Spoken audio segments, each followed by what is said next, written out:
Wally is a successful attorney, and he still lives in Mayfield with his wife, Mary Ellen, and their daughter, Kelly. What a doll. For a long time, the Beaver lived out of town. But after his marriage broke up, he came home with his sons, Kip and Oliver. So we're together again, all discovering and rediscovering the joys and pitfalls of that magical time we call childhood. And that's what our series is about.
Wally loves it.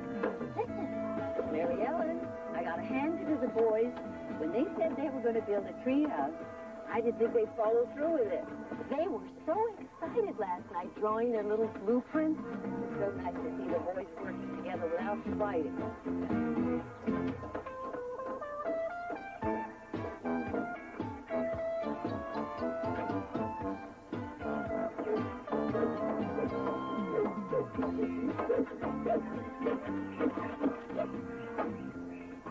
You know, Wally, this is definitely the best thing that we've ever built together.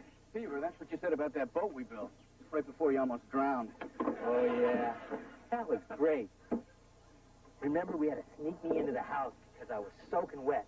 And then we tried to dry my sneakers on the heater, and they melted.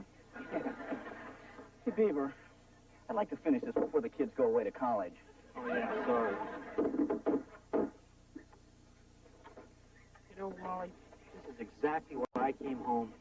So my boys could have the same kind of carefree childhood that we had. With milk in the icebox, cookies in the jar, and a treehouse in the yard. First it was a backyard carnival, and now a treehouse.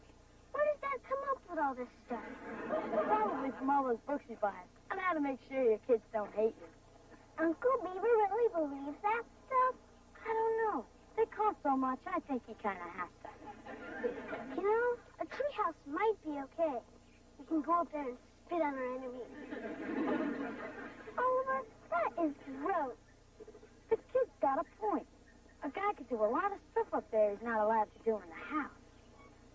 Maybe we can even see the bald spot on the mailman. Kelly, Oliver, I think we owe it to our dad to give it a chance. Last one, there's a rotten egg. Hi, Wally. Hi, Dad. Hi. Daddy, Daddy. Oh, thanks, hon. Dad, can we start building now? I Yeah! Now, wait a minute. One step at a time. Let's go look at the blueprints. How about if you and I go paint the shutters? Okay, just as long as you clean off the brushes. Last time I got in trouble for sticking them in the dishwasher. Okay, now, here's where we are right now. We're sticking this window right here and putting that wall. We'll be all set.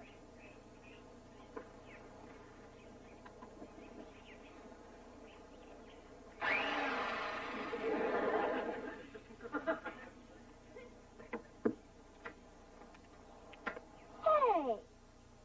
Oliver, now you know better than use a power tool without permission. Oh, yeah. Can I use the drill now? Well, actually, I was saving that job for your brother. But I've got something much more important for you to do. Wow, the chainsaw! Well, not exactly, but you see, it's the same principle. This one takes much more strength, though. Sanding. You get to drill? Oliver, have you ever had a real bad splinter? The kind you have to squeeze real hard and use the tweezers to get it out? Oh, yeah. Well, that's why everyone's counting on you, so that kind of thing just won't happen. Okay, now, here we go. First thing you do is put the safety goggles on. Ready? Okay. Isn't this fun, Kel? Now, let's see if you can do it. Ah, not my hand, you clown.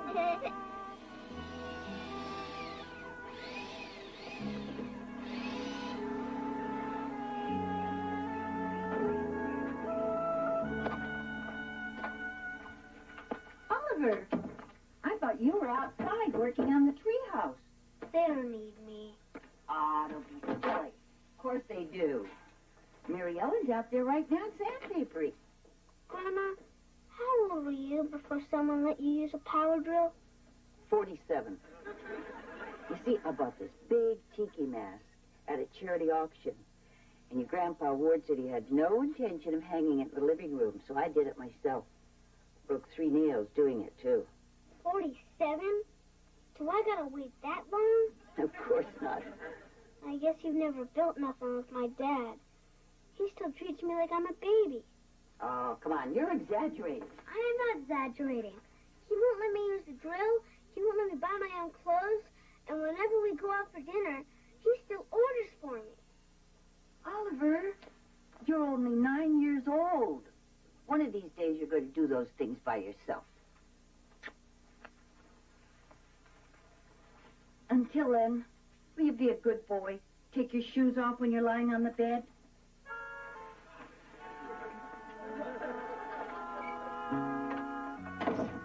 Grandma thinks I'm a baby, too.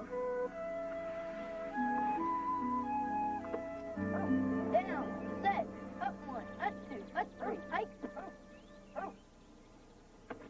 Hey, another score for the kid. Come on, Freddie. Let me go out for a pass.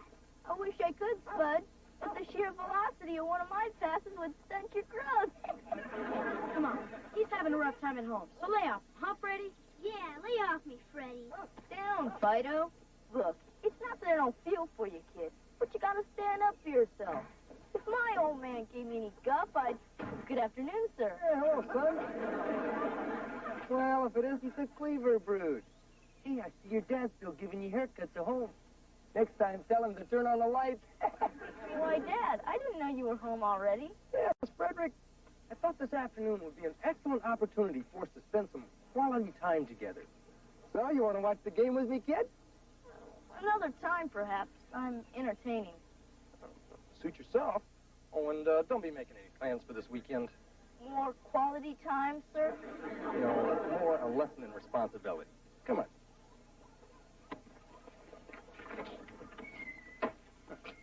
You're going to clean out the garage. Oh, point of interest, sir.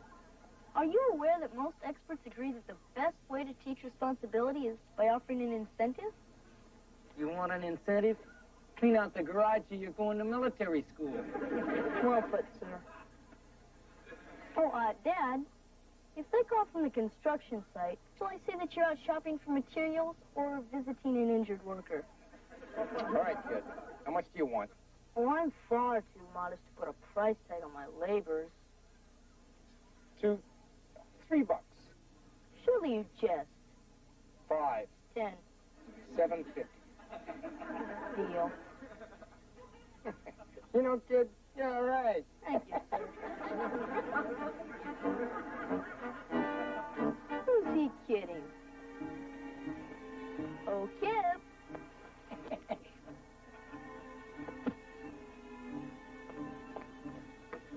Kip Cleaver, a golden opportunity has just knocked on your door. Saturday, you're hired to help me clean up the garage.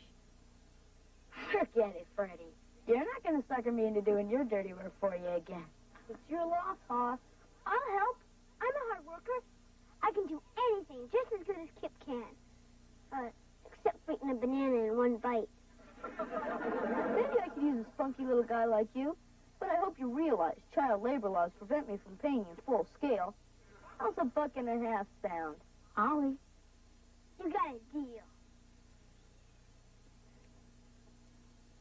Boy, I can't wait to tell Daddy got a real job. No son of mine is going to work for any of the Haskells, and that's final. You're just saying that. You don't want me working for anybody.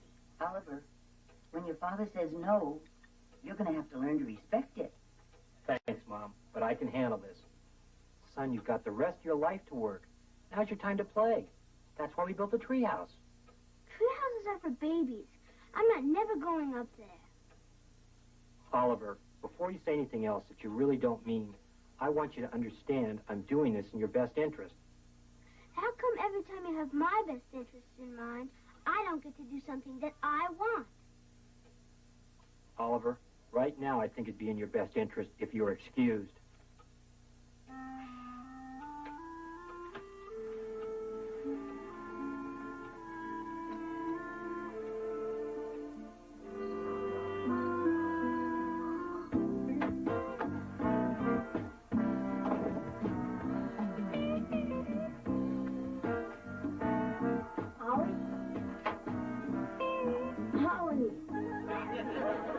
Some frozen waffles. You can suck on until they defrost. No thanks, because I'm on a hunger strike. And when Dad kisses me goodnight, I don't want him to smell the waffles on my breath. Molly, why are you hiding under the bed? I'm not hiding. I'm in a parallel universe where Dad can't tell you what to do.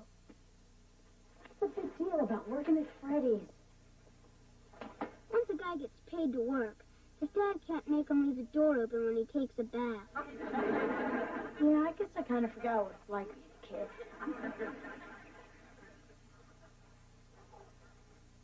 Tell you what, if you really want to do this, I'll help you. First, take off that stupid mask. Saturday morning, you put on your soccer uniform and leave with me. Then, pow, you change clothes and go to Freddy's. But I don't have a game. That'd be like lying. And we're not allowed. Look, Ollie, it's not lying unless you say something that's not true. Yeah, good. Boy, I can't wait till I'm your age so I can be as sneaky as you.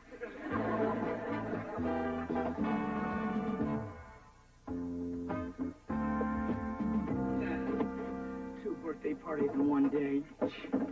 You think these parents would at least talk to each other? Honey, I can't find your other roller skate. But I did find a vaporizer. I can't go to a skiing party with a vaporizer on my foot. What are you looking for? The other skate. Mom, how could you? Well, you told me they didn't fit anymore. I was sort of hoping you would get me a new pair. Tell you what, I have a good idea. Honey, you go wrap the present, and Kelly and I will transplant this into the vaporizer.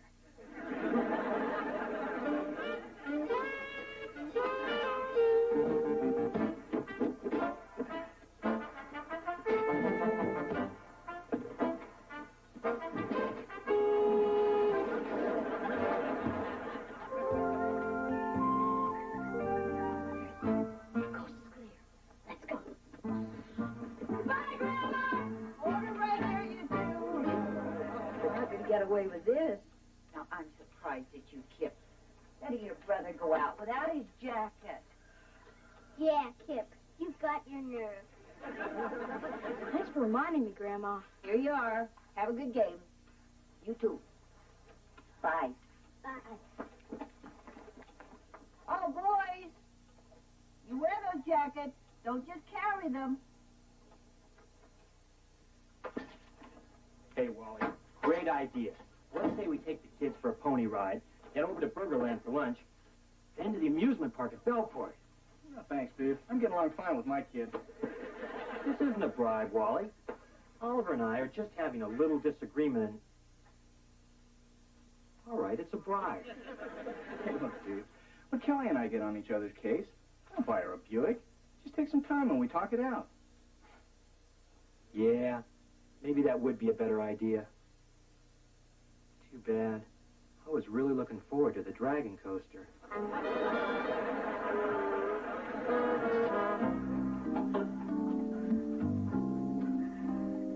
I thought you were supposed to be working.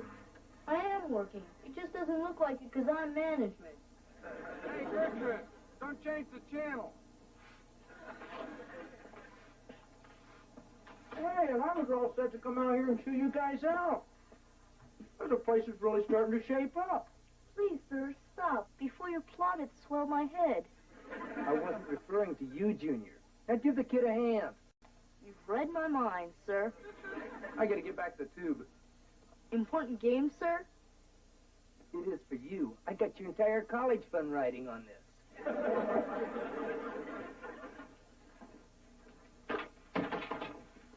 Coffee break's over, Chester.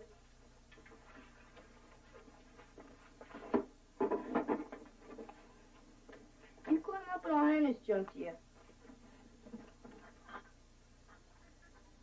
What's the matter? You're not scared, are you? Heck no. I once took an elevator to the 37th floor. No kidding. I must not have watched the news that day. Now put it in gear.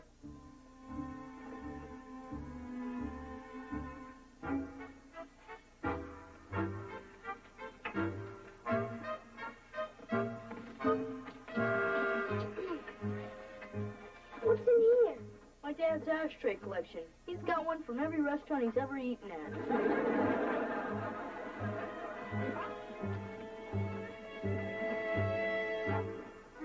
Be careful with this one. It's our Christmas ornaments. My dad says he's got some in there from before they had aluminum trees.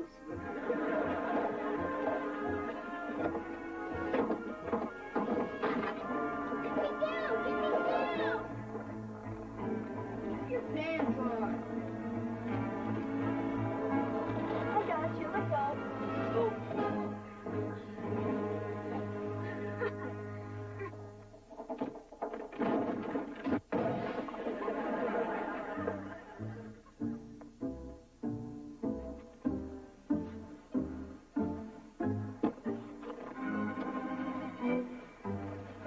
Look, I'll hit you over the head and we'll make it look like a robbery.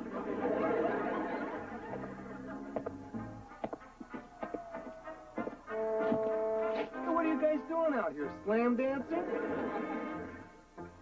You broke our Christmas ornaments. And your ashtray collection.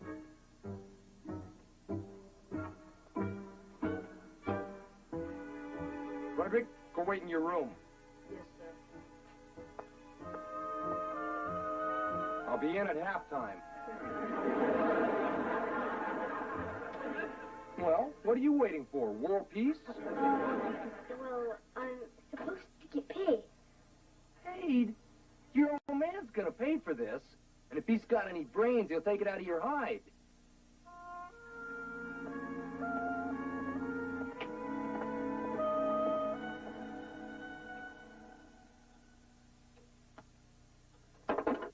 Well, why didn't I do that this morning?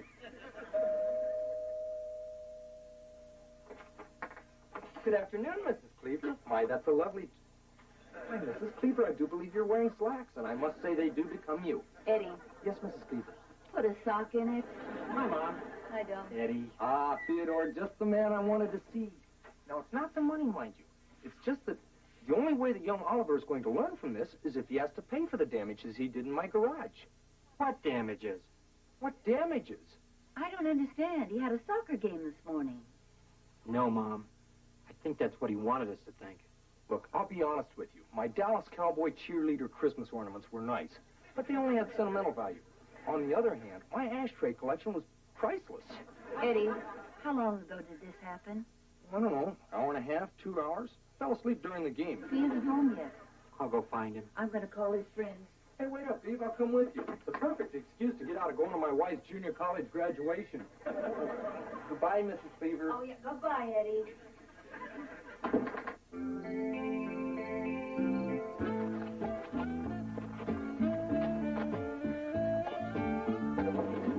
Hey, Wally!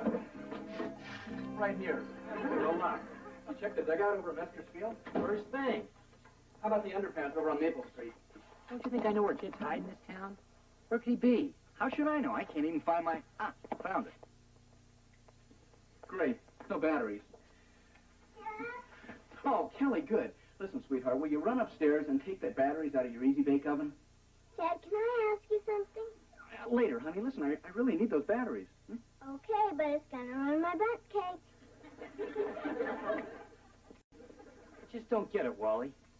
What was so important about cleaning that garage that Oliver would disobey me? Well, you know, Beaver, remember when you were Oliver's age and Dad wouldn't let you take that paper out?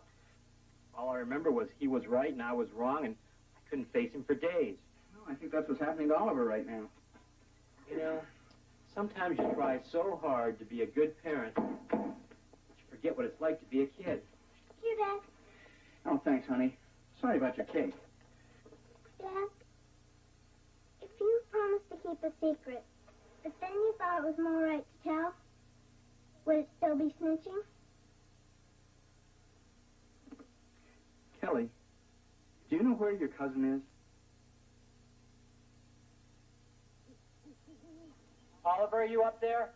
Kelly Cleaver is a snitch. Oliver, what's done is done. Why don't you come down so we can talk?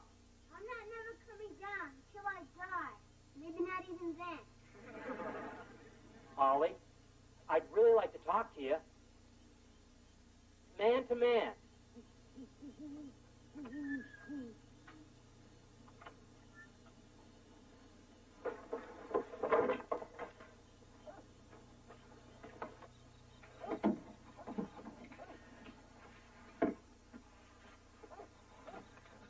Not too much street noise up here.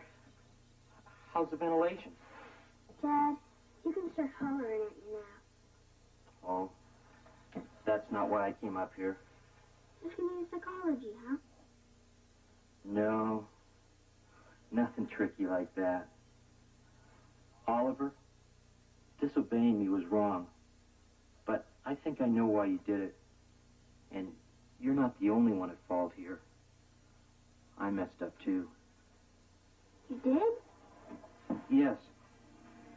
You see, parents are always trying to protect their children. And that's why I didn't see that you were just trying to get me to treat you like an older boy. But that's not so easy for me. Because I'm still a kid, huh? Well, yes and no. It's just that every time I look at you, I still remember that little bundle the nurse handed me. So little and pink and bald. Dad, that was so long ago. I've been writing a two-wheeler for 4 years. And I even read books when I'm not told to. And I'm very proud of you. But that doesn't mean that you're so big that you can't goof up once in a while. Like working for the Haskells. Boy, I really got ticking. I thought growing up was going to be the neatest thing in the whole world. But it's nothing but a big chip. Kind of makes you feel like you're all alone in the world. How do you know that? Well, because when I was a kid, I don't think anybody got chipped more than me. But what I found out was, if I went to my dad, he had a way of making things better. I'd like you to feel that you could come to me, too. Dad, just because you're having one of these man-to-man talks, does that mean you can't give the other guy a hug? No, it sure doesn't.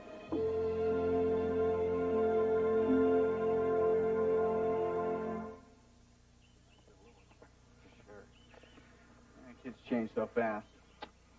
Just when you learn all the characters on Sesame Street, they're watching 60 Minutes.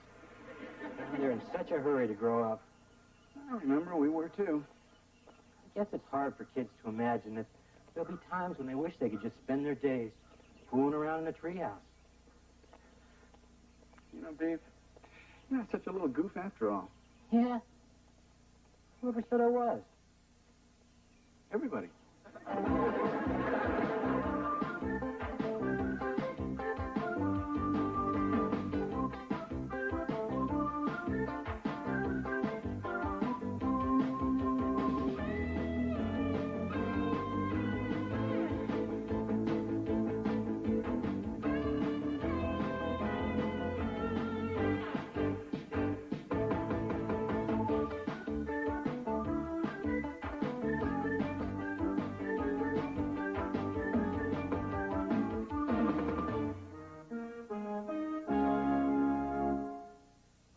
Complicated. It seems as if many of the things that were once special to us have somehow lost what made them special. Sometimes we don't realize that what we value the most today may very well wind up in a closet tomorrow. Adding machines used to take up half a desk, and now I have a calculator that I lose in my purse.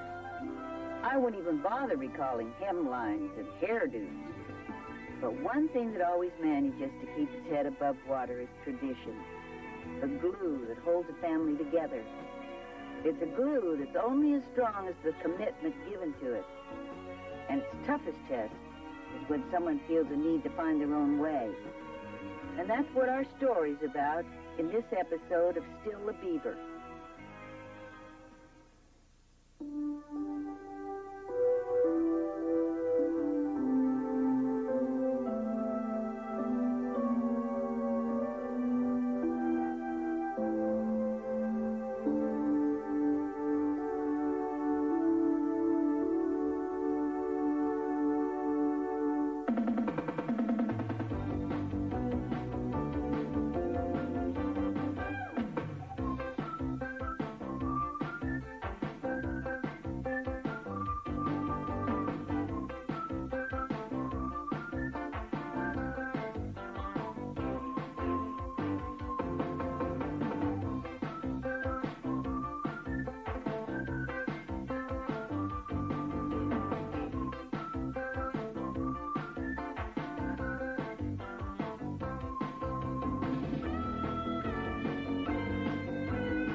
It's just that I don't think you'd understand anyway.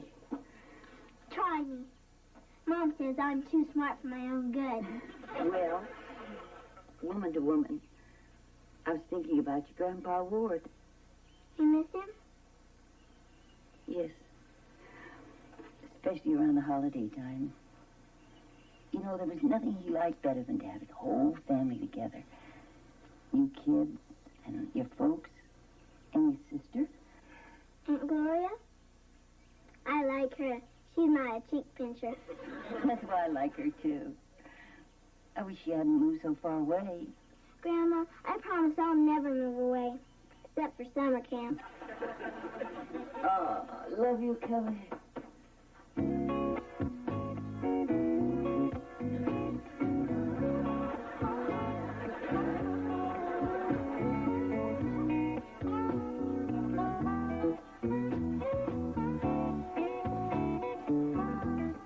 Happy Thanksgiving, kids.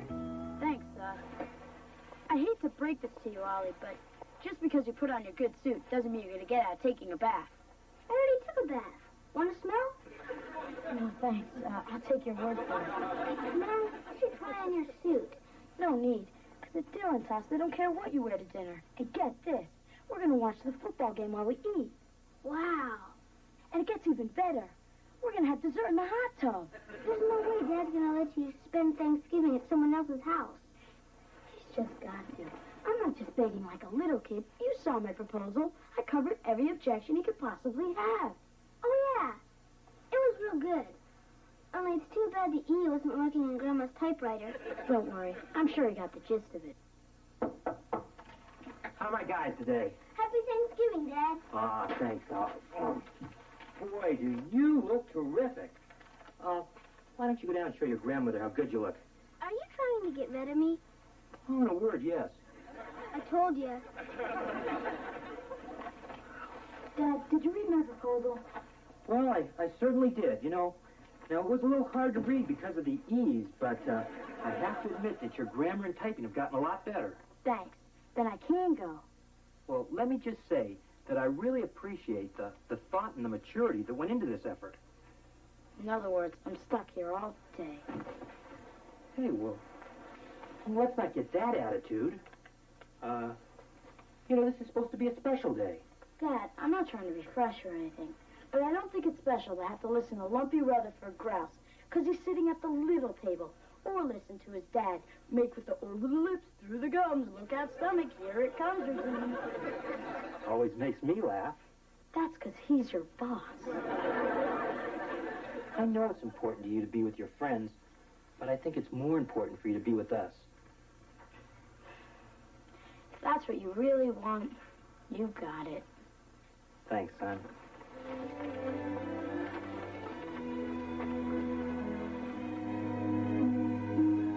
They really eat dessert in the hot tub, huh?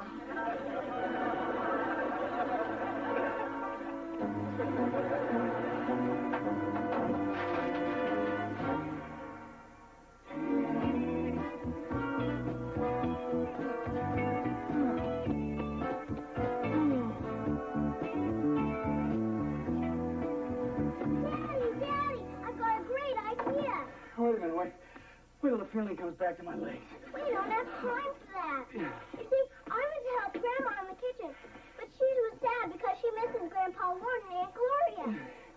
Well, we all do, sweetheart. That's why I think we should get Aunt Gloria to come to dinner. Yeah, that's nice. We'll do that sometime. No, I mean tonight. What do you think? Huh? Well, it's a good idea, but, Gloria probably has other plans, and I'm sure the airlines are all booked up. Okay, I guess we'll have to think of another way to make Grandma happy and get her through the day. Okay, we'll give it a try. Dad, you're rad. That's it, Gertrude. If you expect your husband to have Thanksgiving dinner with your parents, then you're going to have to marry somebody else.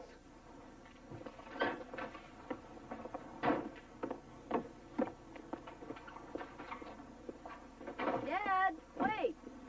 Frederick, if your mom has sent you out here to beg me to stay, then she doesn't realize what a proud person your father really is. Actually, sir, she just wanted me to give you your jacket. 15 years. All I've heard from Fatso and the old crone is how I'm not supporting their daughter in a way that she's accustomed to. He's a warden. What am I supposed to do? Put bars on the windows? Get an arsonist to cook for us? Yeah, Grandpa wants to make up. He says he'll give you more time to pay back the loan. Loan? That money was a gift. If I give in to this one, the next thing the warden will want is the money back on that crummy vacuum he gave us as a wedding gift. I'll miss you, Dad. Oh, Frederick, you got a couple of extra bucks on you? How about a pen? You want a receipt for this, no doubt. That's all right, Dad. It's a holiday.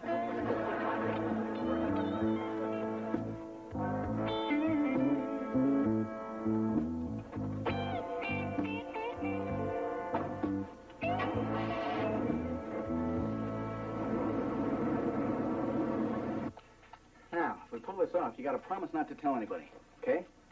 Don't worry. I can keep a secret. Mom tells me not to tell you stuff all the time. Hello? Hello, this is Wally. Wally Cleaver. And Kelly, too. Hey, listen, I know this is kind of late notice, but how would you like to fly out and have Thanksgiving dinner with the whole family? You would? Oh, the answering service. I know you must be very lonely during the holidays, but I was really inviting my Aunt Gloria. Do you know when she'll be home? There's my family. Happy Thanksgiving. Hey, don't you kids have anything better to do with your life than sit around and make these phony phone calls all day? I'll handle this. Now listen, no more phone calls, no more delivering pizzas, or we'll call the police, you'll go to jail, and you'll never get into a good college. Anyone for waffles? What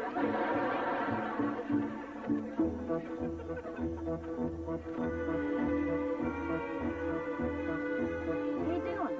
How's this look together? Fine if you're going to Don Ho's wedding. He can make me stay for dinner, but he can't make me look good. Yeah, that'll show him. What was I supposed to do? Beg, scream. Say you want to move back with your mother. Anything but write a proposal. Rub it in, why don't you? Okay. Did I tell you my old man rented the Rocky Horror Picture Show for after dinner? Well, I always wanted to see that. So go on. Ask him again. You always saying what a pushover he is. Yeah, the kind of pushover who cries every time he sees the Wizard of Oz. Something like this, the answer's still gonna be no. You got nothing to lose by trying. Unless you're afraid to even ask. You're not afraid of your old man, are you?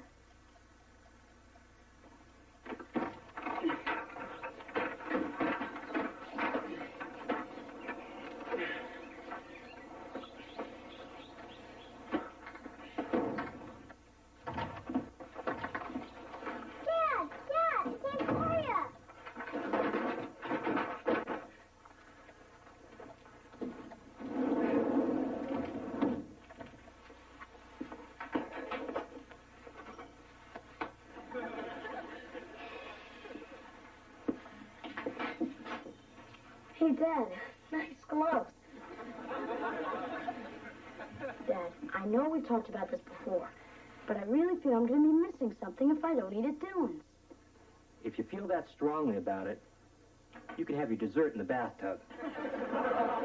Grandma. Don't look at me. This time I happen to agree with your father. Dad, I really don't understand. I spend every holiday with your friends. And the one time one of my friends invites me over, and you won't even consider it. I did consider it, and I told you how I felt. Look, Dad, Grandma, I'm not the kind of kid who gets in trouble. I try hard in school, and I haven't beat up Oliver in months.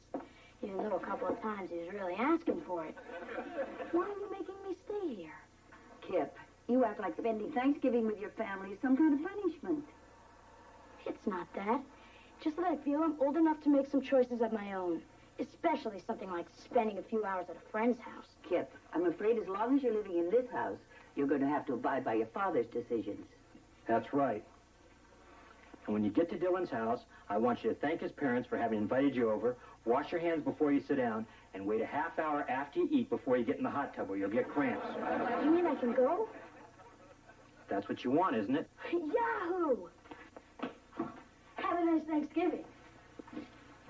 Beaver, I don't understand. It's Thanksgiving. I think families should be together. So do I. But I think that's something Kip's gonna have to learn for himself.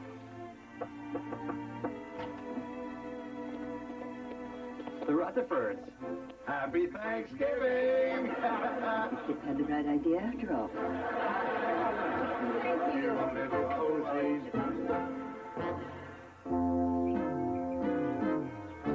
Okay, girls, over here. You ready? Here we... Kelly, you get back there. Hey, what's so funny? I don't know. Are you having a good time? Yeah, it's Thanksgiving. Everybody's here except for Kip and JJ's mom. She went to the fat farm for the holidays. Yeah, last year she gained 16 pounds between Christmas and New Year's. I hope I don't get her metabolism. Hurry up.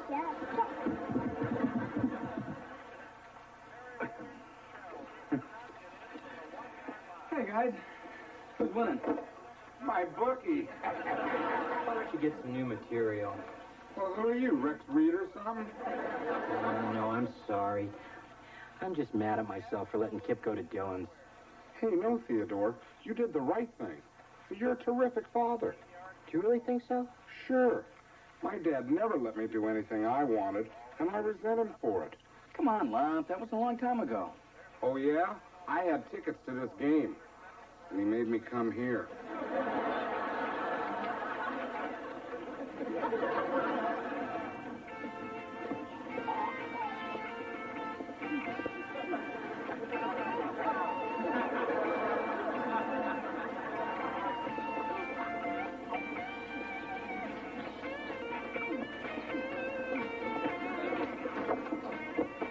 Dylan, where have you been? But Mom, you said to get lost with the hockey stick.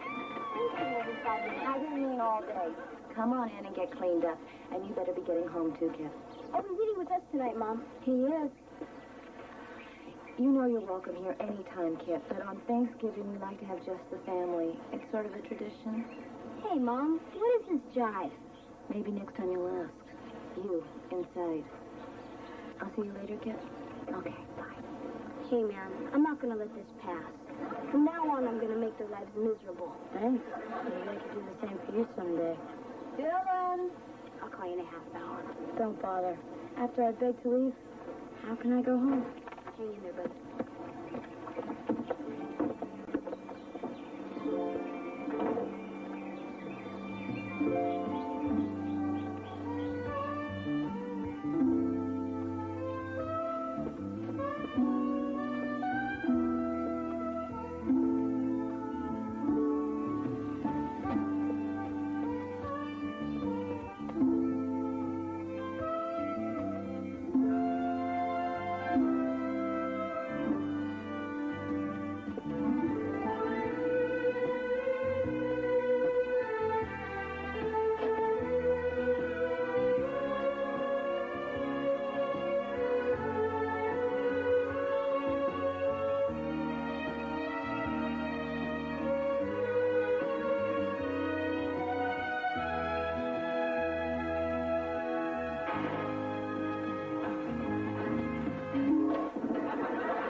Excuse me.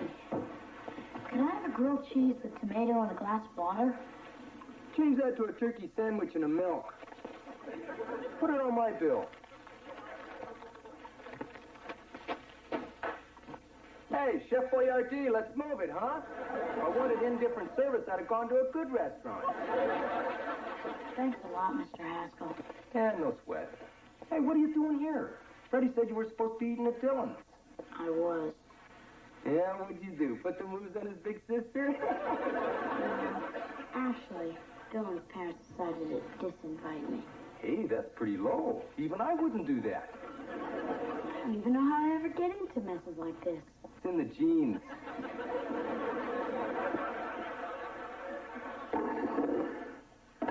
Will you look at that?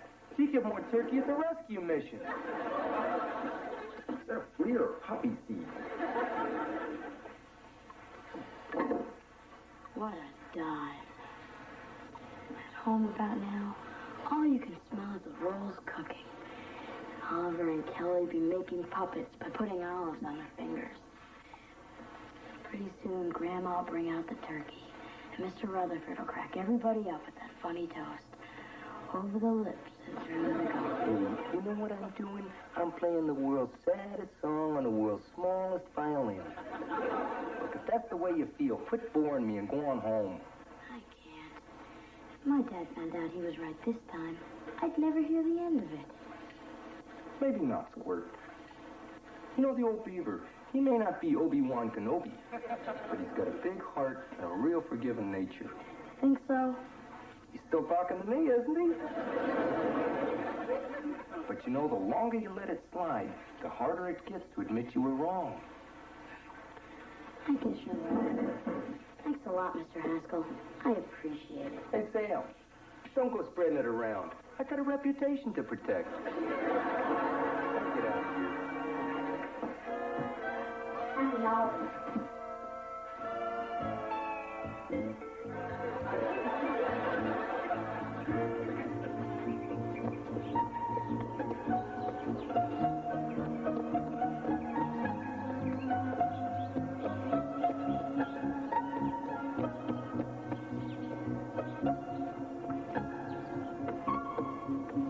JJ, stop acting like a baby. It's not going to change anything. What are you doing to my granddaughter now? Me? I asked Clarence if there was any way I could sit at the big table tonight. Well, of course there is, my little cupcake. You just trade places with your father, and you can sit right next to me. But, Daddy, will you stop your whining already? Mom! Grandma! Everybody! Here! Quick! Hustle, hustle, hustle! You know how to use this thing? Here, I want you to get all of this. Okay. What's wrong, honey? Ta-da! Surprise! Mary Ellen! Hey, Gloria. Oh, gosh. What's all the emotion?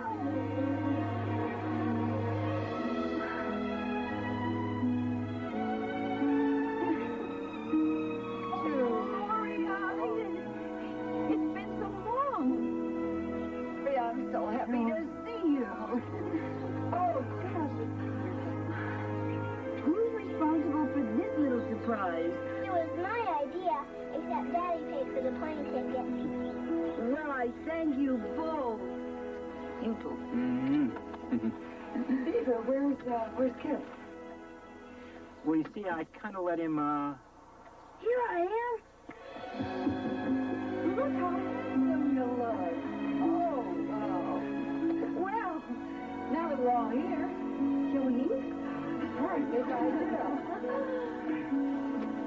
And here's your whipping cream. I guess I should have tried these on this morning. The pants are a little short. you look very handsome to me. I guess I owe you an explanation. All I care about is that you're here. Me too.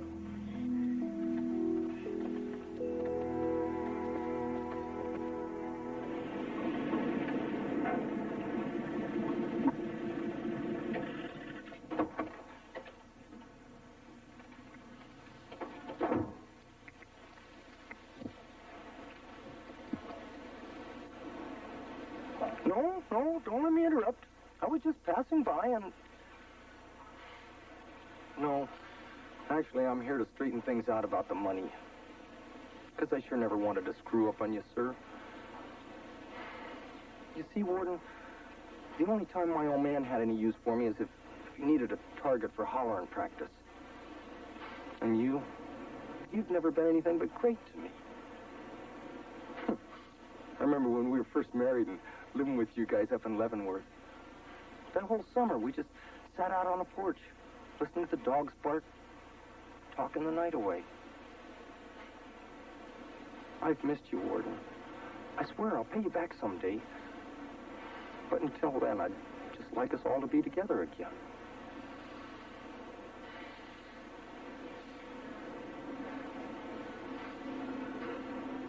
I could never say that. No way.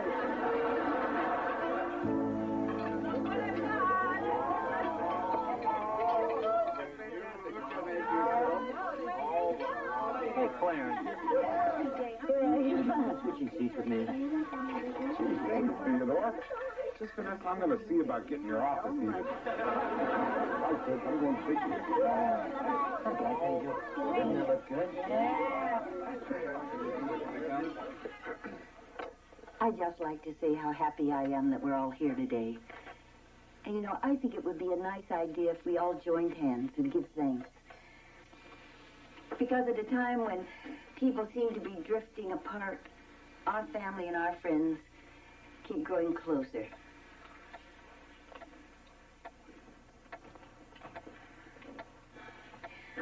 Wally, would you do the honor? Ah, I'd love to. Hey, Wally, save me the front half. Just like that, one thing to that. Over the lips and through the gums, look out, stomach, here it comes.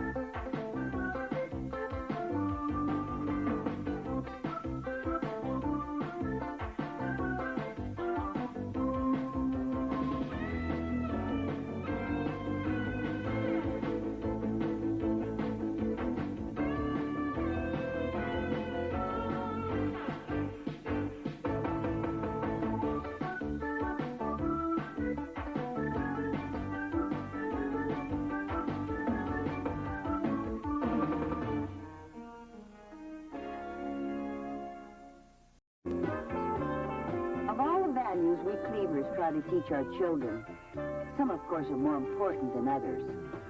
No matter how hard you try, kids will always leave the house without making their beds, or they'll hide their kidney beans in the flower vase. But in our family, we place honesty at the top of the list. Unfortunately, a lie can sometimes seem like the easy solution to a problem. But the longer you live with that lie, the harder it becomes to face the truth. And that's what our story's about in this episode of Still the Beaver.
For sharing your birthday present with us.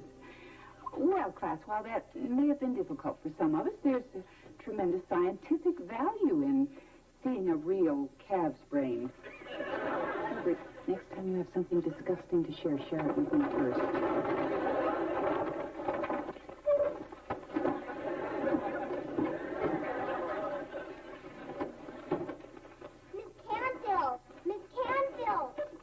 Okay, Melissa.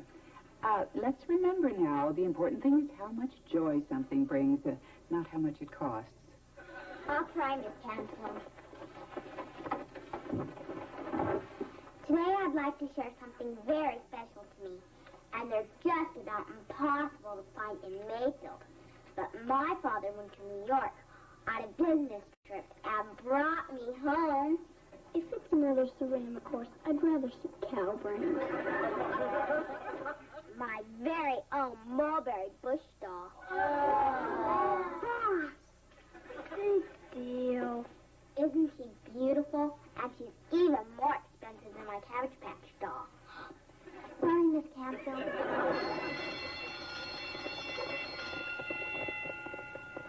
Look at her. I hate her. Me too. I bet that stupid thing isn't even a real mulberry bush doll. J.J. Rutherford, where are you going? Just to get a closer look. Make sure it's real.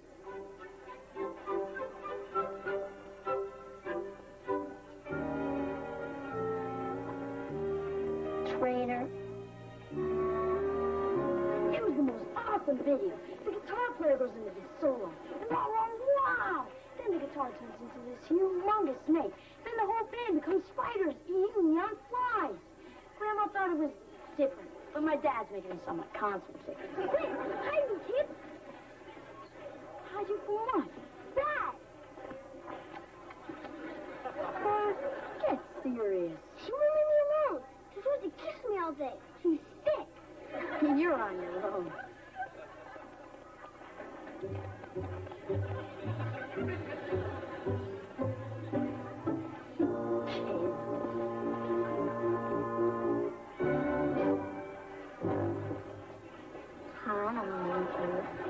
Hi, Peggy. Want to walk me home?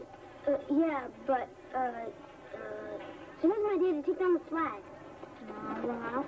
No, you can't. And another thing you can't is sit next to me at lunch, or stare at me during recess, or always go, What happened to us, Oliver? there is no us. Because any girl that will dress up like a doll is a real mushhead.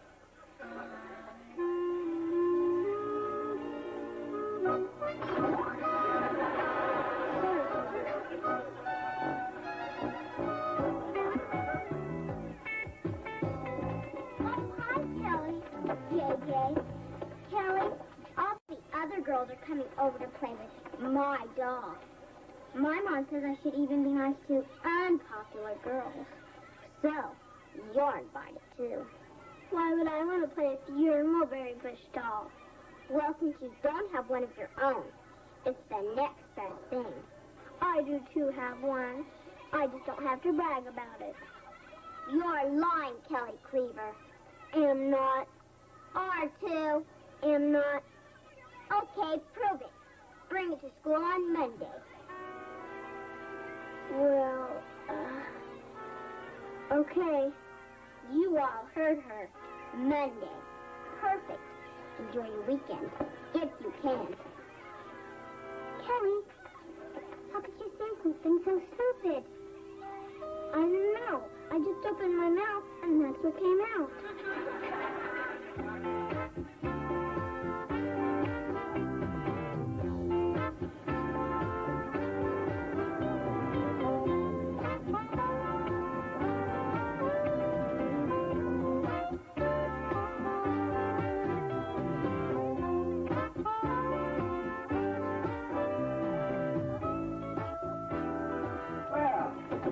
How's my little girl? Pretty good. You call this pretty good, huh? What's wrong, huh? Dad, you know those mulberry bush dolls? You mean the ones that were on the cover of Time magazine? I gotta have one. Well, we'll see if we can't work something out, okay? Do you think we could work something out by Monday so I could take it to school? Kelly, you didn't tell someone that you already have one of these dolls, did you? No. I told everyone. Can we move to China? Well, now, you know what you did was wrong. I know. I just cracked.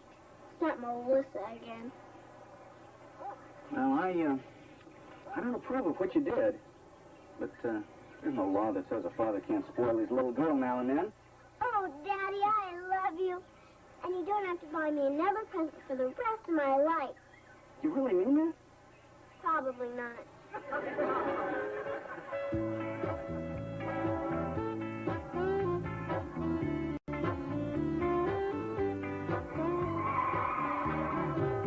I can't believe it. Finally, somebody actually has one. It's about time. We've been to 85 stores already. Beaver, that's a mulberry bush doll. That thing? That's what we've been dragging all over the county for? I thought it'd at least look cute like E.T. I don't care what it looks like. They've got one, and it's mine. Kelly's.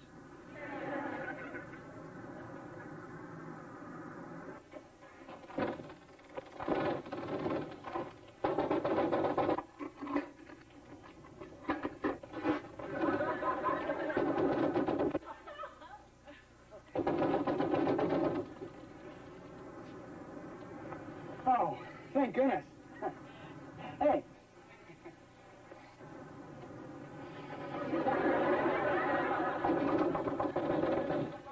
Can't you read? We're closed. This'll only take a second. I know exactly what I want. Yeah, that ugly doll in the window. Oh, is that all? You'll just give me $29.95, tax included. The doll is yours. Yeah, great, great. Here you go. Now, just put your name, address, and telephone number right there, and we'll contact you just as soon as our next shipment arrives. Shipment should be no longer than 12 to 14 weeks. 14 weeks? What about the one in the window? It's not for sale. It's my display model. I can't wait. Be a big boy. Sir, do you have any children? 3 girls. Or was there ever something that they wanted so badly that you just had to buy it for them? Oh, yes, but it's still in the window. My daughter needs that doll.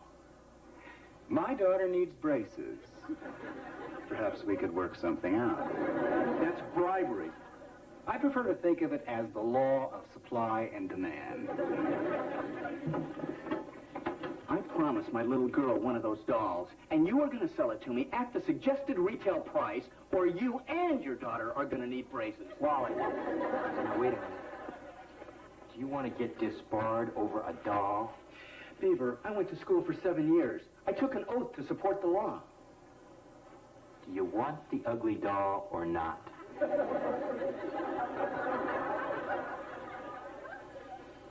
You think he'll take a check? Look, Wally, I know it was expensive, but you probably got the last one in the whole state. Yeah, for $120, you'd think you would have gift wrapped it. Mine was only 79 cents. I think it's a lot cuter. Yeah, boys are easier to please.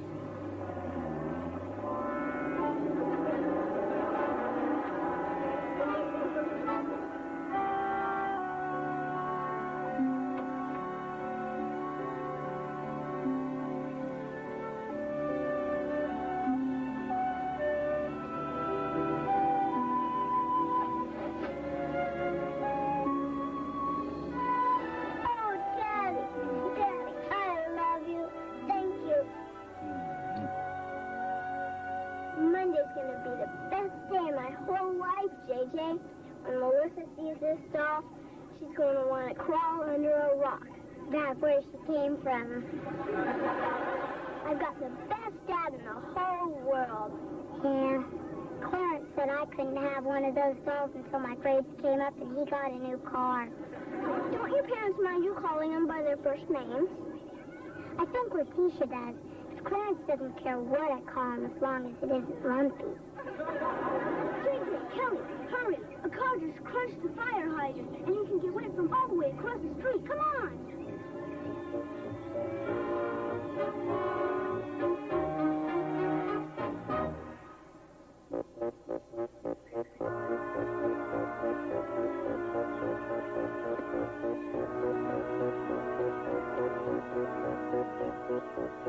Come on, Ollie. Be a man. Show me what you're made of. Well, why aren't you doing it? I did it once already. It was real good. But it says right here, do not remove under penalty of law. I'm still here, aren't I? Well, Okay, I'll do it. But if I get sent to the slammer, you'll have to eat your own string beans. Okay.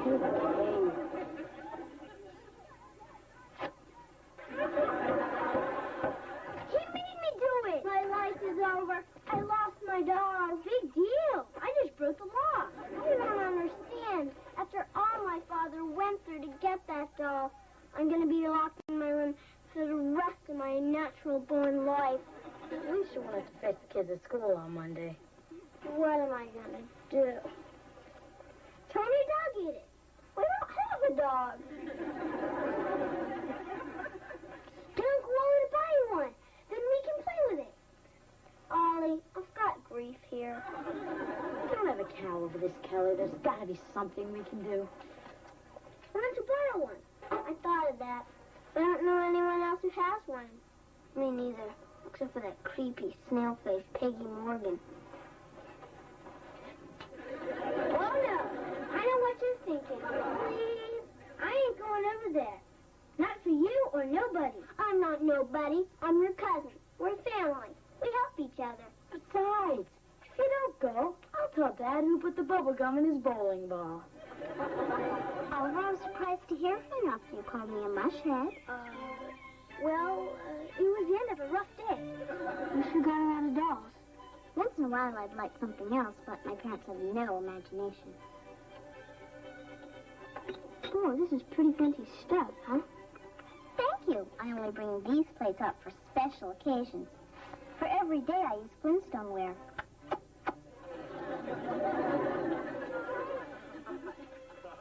Don't you like tea? Oh, yeah. It's just that my lips burn easy.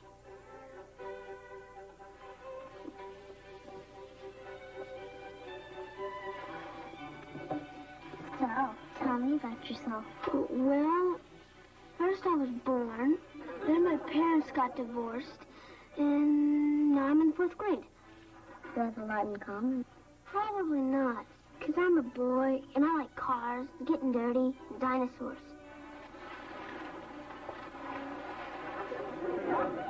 Do you like me?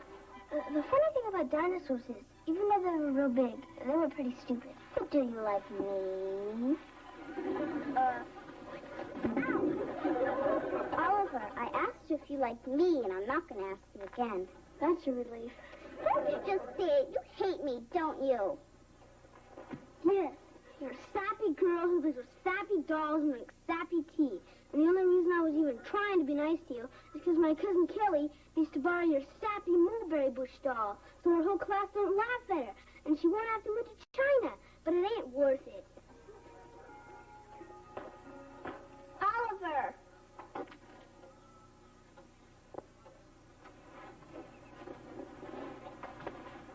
Give this to Kelly. Tell her she can keep it as long as she needs to. You're gonna do that even after all those sappy names I called you? You better go now.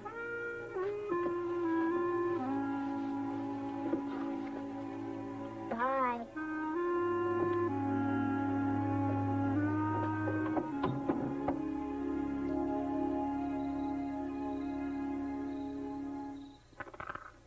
Five. 1, 2, 3, 4, 5. General knowledge. Oh, I'm good at that. All right, Mrs. Cleaver. Your question is, how many stars in the Big Dipper? That's general knowledge? Come on, just take it. Hey, now, wait a minute. No looking out the window. That's cheating. 23. I'm sorry, Mrs. Cleaver, but we do want to leave you with a year's supply of bean dip. I don't know why this game is so popular. 2. Geography. Good luck. Kapu is the capital of what country? What is that, Mom? Kuala Lumpur. Is the capital of what country? Malaysia. You know, have you been studying the cards again? Yes, honey, that's what I do after you go to sleep every night. Oh, I'll get it. Here, Mom, take my turn. 4. 1, 2, 3, 4. History. All right, Mrs. Cleaver, now take your time. Who is buried in Grant's tomb? Ulysses S. Grant. General and Mrs. Grant. This game is the product of a sick mind. You won't believe this. Kelly, get down here. Kelly lost her doll in the park, and a little boy found her name in it and brought it home. It's going to take a load off her mind. Yeah, Dad? Kelly, What is it, Dad? I rotated my tires today. Again? Yeah, well, you never can be too safe. Are you enjoying your doll? Oh, Daddy, I love her. And I'd never let her out of my sight. Yes, I can see that. Well, we'll be up in a little while and say goodnight, sweetheart.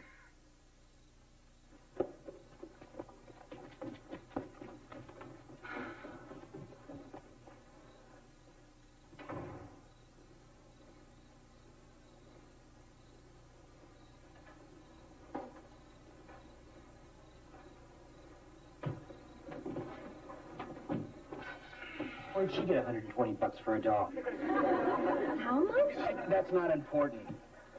The point is that she stood there and pretended like nothing was wrong. And you stood there and let her get away with it. Under the circumstances, I think it was the best thing he could have done. She knows she did something wrong.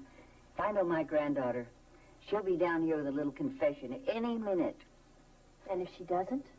Don't ask me. I only raise boys.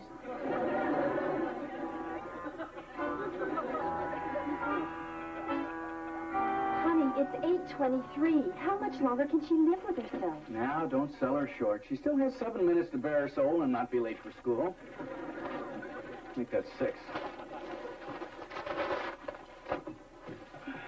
Goodbye. Goodbye. Hi. I have to clean the rabbit's cage after school, so I'll be home late. Kelly, isn't there something that you wanted to tell your mother and me? Dad? Yes, sweetie?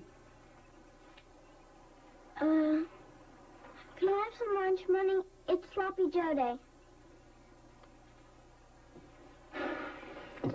Yeah, sure. Here. Now, is there anything else? No. Nothing else. Thanks anyway. Bye. Okay, Mary Ellen, I think she's had enough of a chance. Kelly! Kelly, get back in here!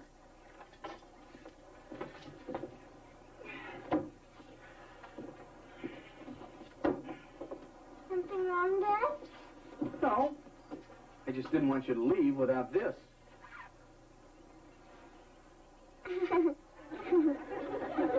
Kelly, if you lost your doll, why didn't you tell us about it? I wanted to, except what good would that have done? You wouldn't let me get another one. And all the kids at school would have thought I was lying. But you were lying. Only until Dad bought me the doll. Wally? Well, yeah, but there was a good reason for that.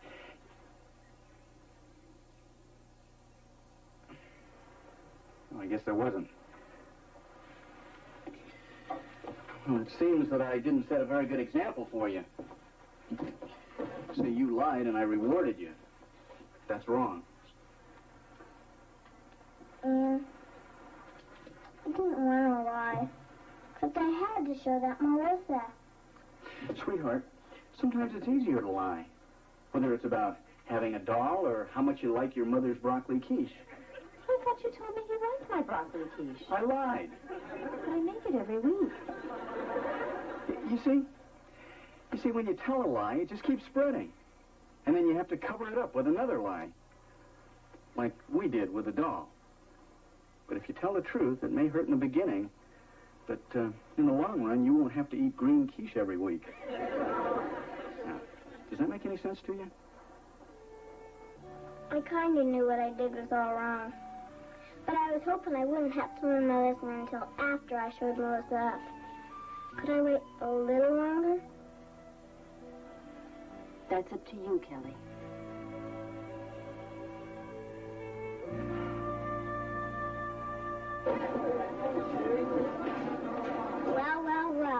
think Kelly was too afraid to show up. I knew she didn't have a mother and good doll. Did you think you could sneak in after the bell rang? Why would I want to do that? Because you lied about having a doll. You're right. I'm always right. I have 2. Kelly's my best friend. Well, I hope you're happy now. You know, I thought I would be, but I'm not.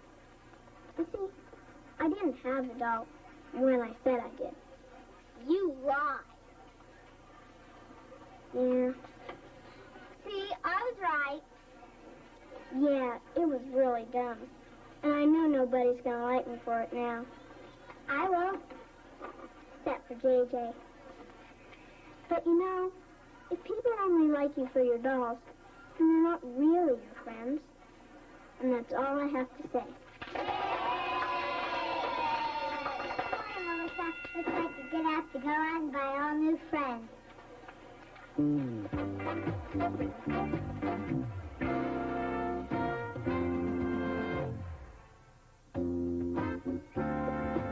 Hustle, we've only got 5 minutes. Dad, you have to go inside for me. Kids will think I'm a whimper. Get it. The last time you had a dental appointment, you buried yourself in the sandbox. Dad, wait. Now, wait a minute. I don't care what your horoscope said today. You are going to the dentist. It'll only take a second. Okay, but just a second. I'm parked in the bus zone. Hey, you. Here's your doll back. Thanks for the loan. You're welcome.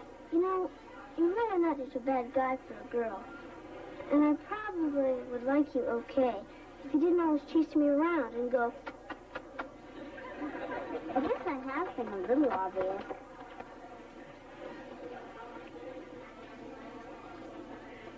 You know, I got a new dinosaur book, and maybe you could come over and look at it sometime. You really let me do that? Sure. As long as you didn't tell any of my friends.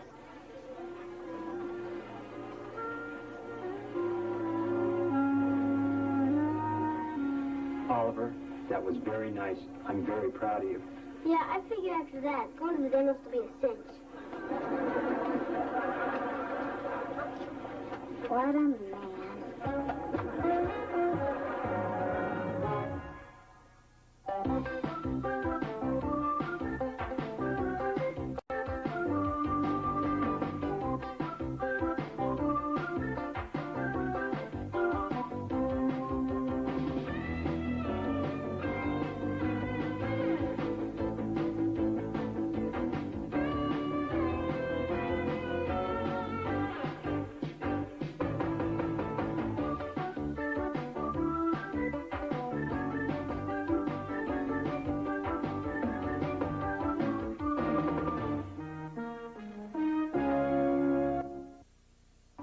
On the new Leave It to Beaver. And I think the best way to teach him responsibility is to give him a pet.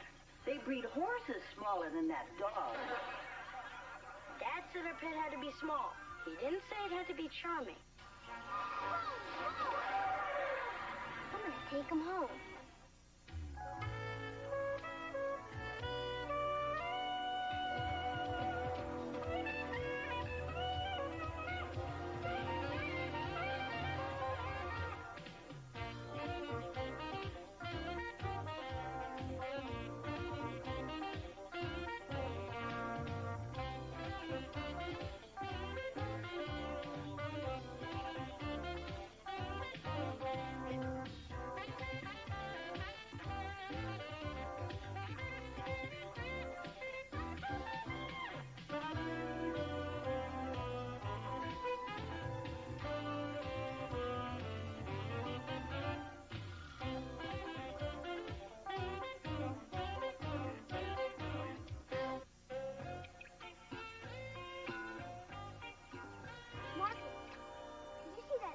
Godzilla movie last night?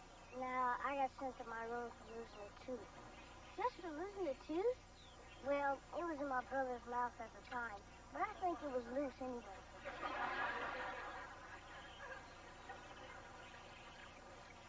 One, two, three. Uh-oh. I think I just killed a fish. You got some imagination, Oliver. Me? You're the one who's scared of kryptonite. You laugh. But I had a bad experience once. Coming? Oh, sure. Take off even before I get a chance to beat you. Wait, you can't leave like that. Oh, thanks. You're the only one I can trust with my secret identity. See you later, Ollie.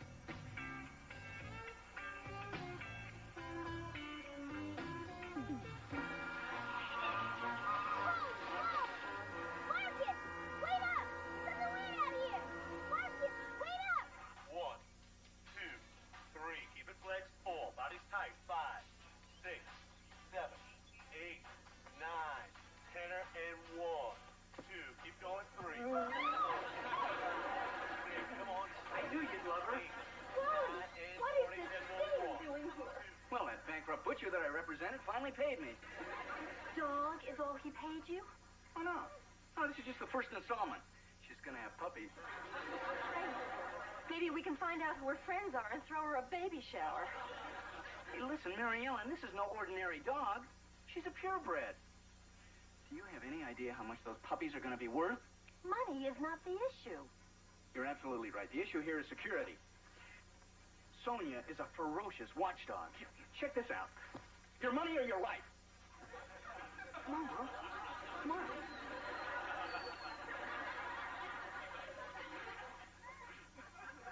Well, she's great with kids.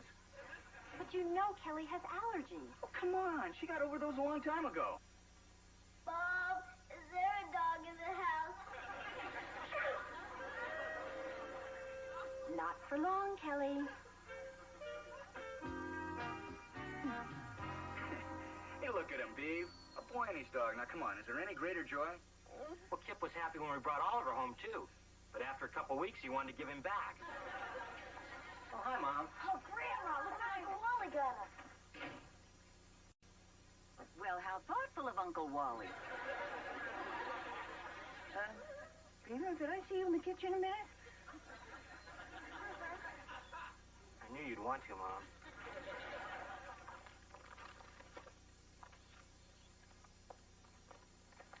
I guess you want to talk about the dog, huh, Mom?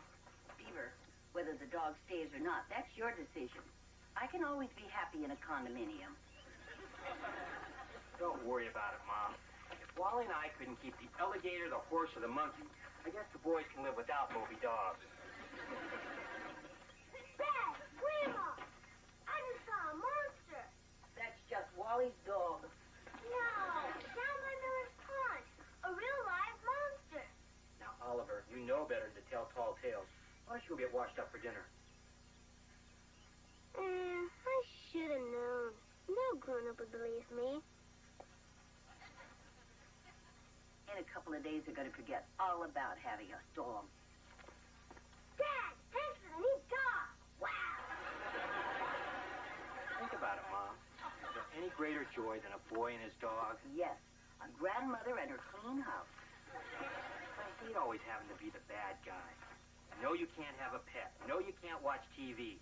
No, you can't go skydiving. Beaver, I don't want to deprive the boys, but do you honestly think those boys are responsible enough to care for that dog? I don't think Tarzan could care for that dog. Well, then go in there and tell them before they get too attached. I want this meal to be special, sweetheart. I made the same thing for Mary Ellen when she was expecting. Only, she didn't have to eat it off the floor. Come on, girl. Here you go.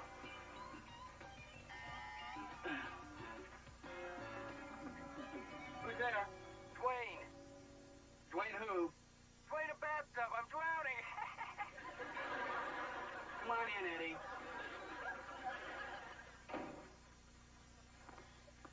Hey, so how's the old flea bag? I wish you wouldn't talk about her like that, Eddie. Ooh, touchy, touchy. I'm here to save your marriage, not boost your dog's ego. Okay, okay. Look, I've made a list of instructions. Now, this is what she likes to eat. Are you kidding, Sam? My kids don't eat this good. Eddie, are you sure you're going to give her a good home? Hey, who said anything about a home? I need a guard dog for my construction sites. Is that the way you're going to treat my dog? what are friends for? Sonia, sick him. Where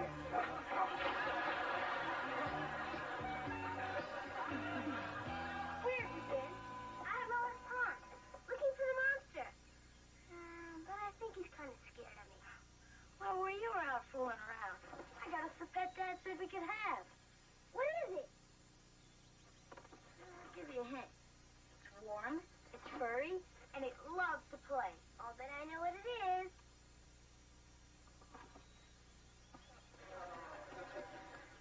Spider-Man kitty!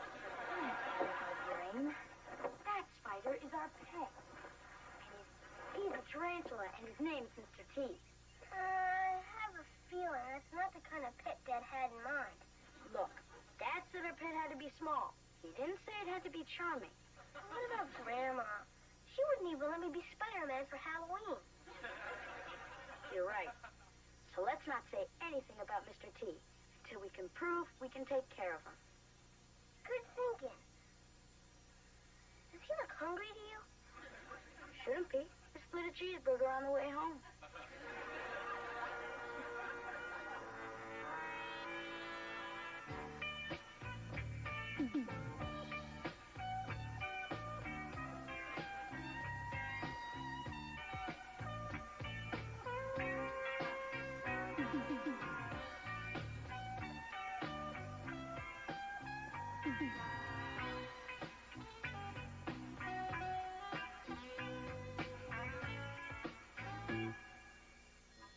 Holy Toledo! Mr. T, where are you?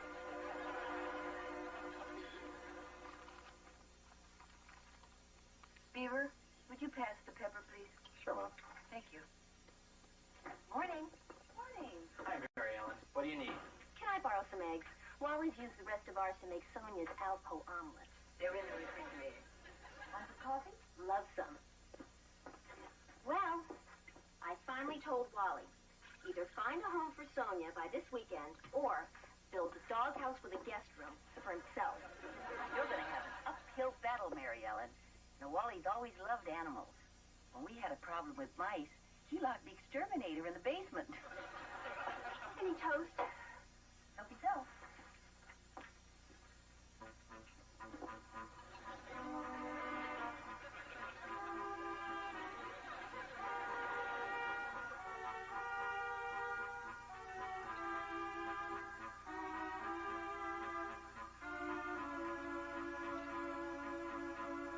Oliver, how come you're not ready for school? Because I think I'm going to be coming down with something. Well, all the more reason to have a good breakfast. Here, you sit down there. Good morning, Aunt Mary Ellen. Morning. Morning, Aunt Mary Ellen. Hi, Kip. Well, good morning, Kip. I suppose you're going to be coming down with something, too. Yeah, well, there must be something in the air. Or on the floor. Well, come on, sit down here. I'm not serving breakfast in shifts. Jelly in the fridge? Uh-huh.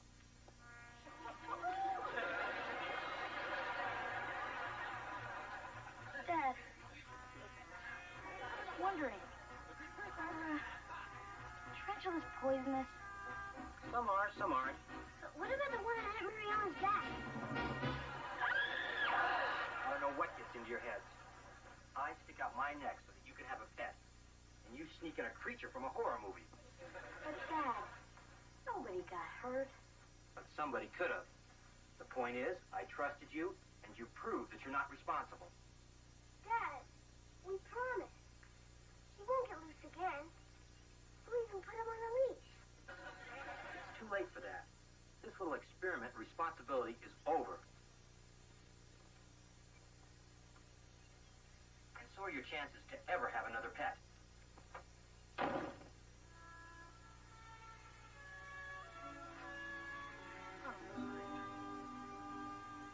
So Mr. T's history, huh? Yeah. We treated him to the pet store for a rubber ball with a bill in it. How'd Jonna take it? She didn't say a word about it. As a matter of fact, she hasn't talked since it happened. Man, you got off easy. If my spider attacked my aunt, I'd be hanging on some satellite right now.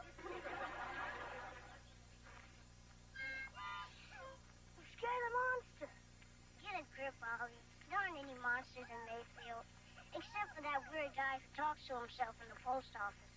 Oh, yeah? If there are no monsters, then where do these tracks come from?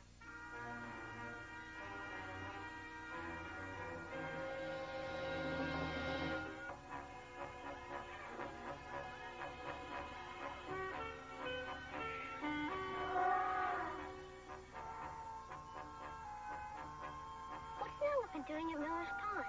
I don't know. I'm not an animal psychologist. I better call someone to come pick him up. No, don't do that. I saw on the news once where this elephant escaped, and they shot him with big tranquilizer guns, and he died.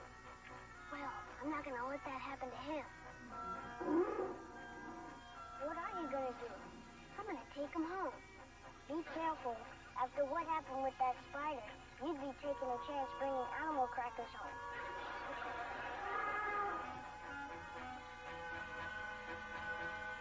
I promise I won't tell.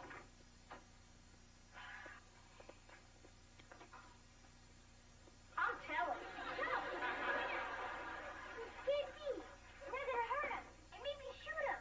And we got to protect him. Ollie, where are you? We're in the garage. Blabbermouth.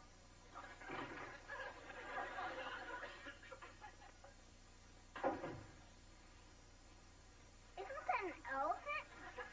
No, it's Lumpy Rutherford, and he's going to a costume party. It is not Lumpy, it's Sinbad the elephant. We learned about him in current events yesterday. He was supposed to be in a luggage commercial, but he ran away. Everybody's looking for him. But they're not going to find him, because I'm going to keep him right here. Nothing bad happens to him. You don't have any idea how to take care of an elephant. Sure I do. I've seen Dumbo 3 times. Oliver, be realistic. You can't keep him here forever. Listen, if you don't want to help me, then fine. Just get out of here. Come on, Kip.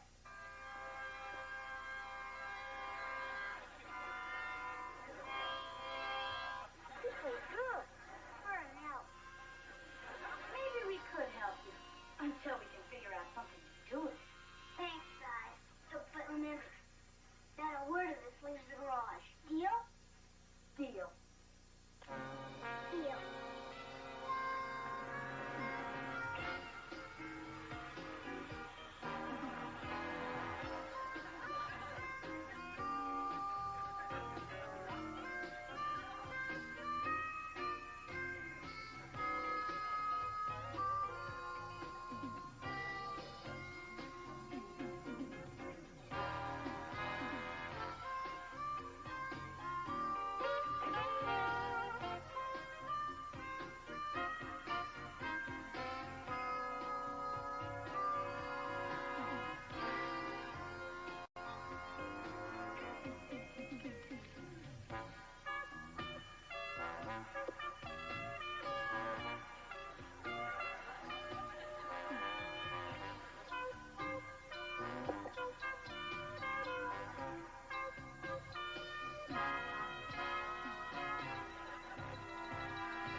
Keeping an elephant in the garage.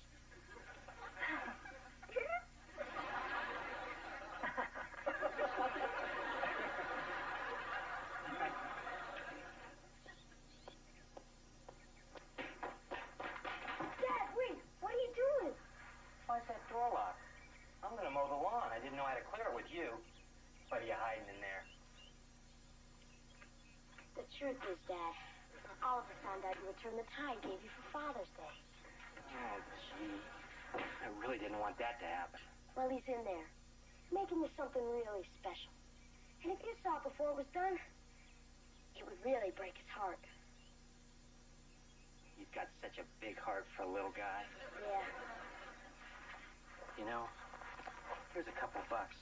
Well, just in case you need some more supplies, you can tell him you found it at the couch. Thanks, Dad. My boys. I gotta tell Wally.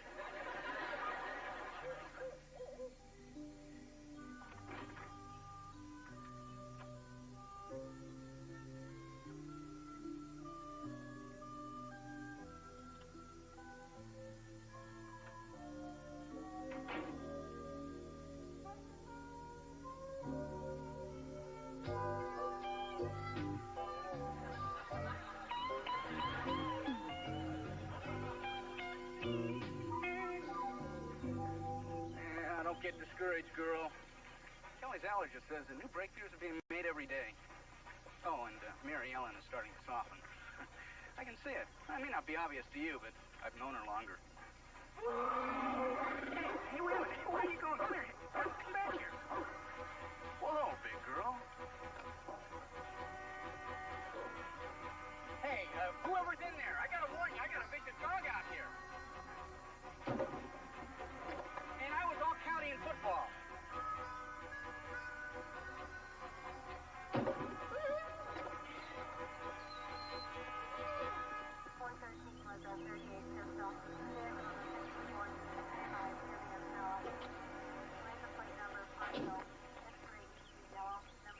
I just caught the news on my CD radio.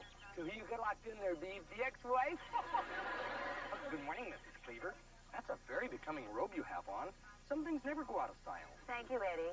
I wore it just for you. You in the garage. Come out with your hands up. This is your last warning. You have 60 seconds to surrender. Kip! Wake up! What is Come quick! It's Sinbad. There's coffee in the driveway and it's time. Ollie, wake up! Wait, sit here. Okay, your time's up. We're coming in.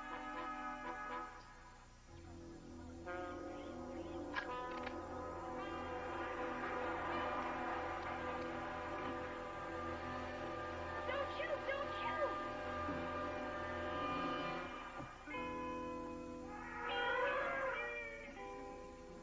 Happy Father's Day, Dad.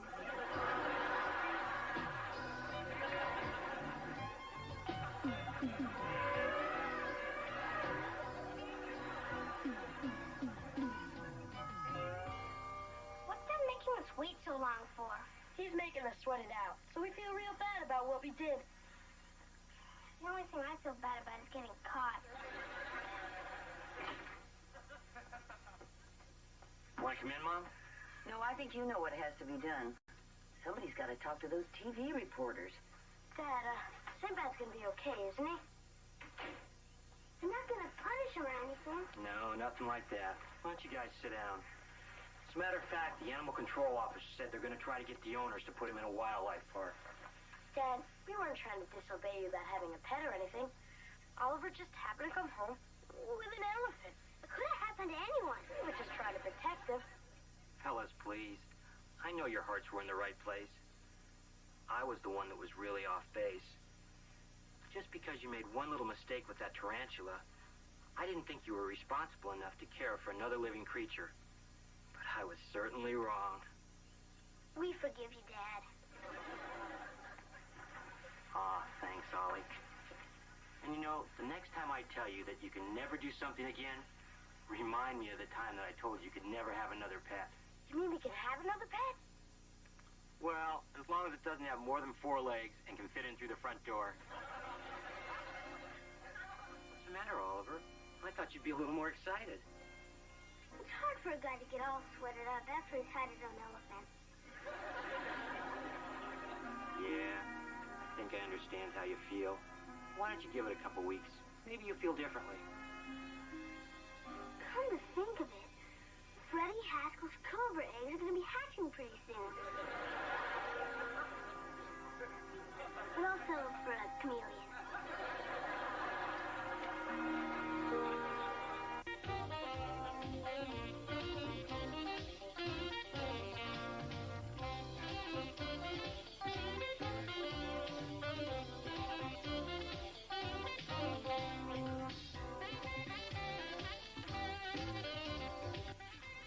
Take care of yourself and your family with a show that puts parenting in perspective.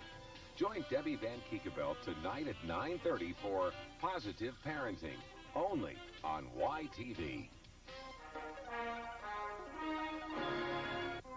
My little girl got the lead in the class play. How about that? You don't understand. Sleeping Beauty's got to get kissed by a handsome prince for 3 nights in a row. Yuck. Sleeping Beauty. I just hope she doesn't slug him in front of all these witnesses.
You do something if you don't tell me what it is you don't want to do. Because if I tell you, you'll make me do it. Where's Dad? He's on the phone trying to get a client out of jail. But this is important. Hi, where's Wally? I gotta see him right now. Get in line. I am in line. Daddy, don't make me do it. Okay, you don't have to do it. Now, why didn't I think of that? Wally? So, Kelly, what don't you want to do? Be Sleeping Beauty in my class play. I can't. Oh, sure you can. Look, Wally, I gotta talk to My little girl got the lead in the class play. How about that? I knew playing a thermometer last year would lead to bigger things. You don't understand. Sleeping Beauty's got to get kissed by a handsome prince for 3 nights in a row. Yuck. Now, come on, honey, give it a try. It's only a pretend kiss. Forget it. Why couldn't we have done the ugly duckling? Then all I'd have to do is quack. I don't get it. She'd rather be a duck than a princess? Honey, you just don't understand women.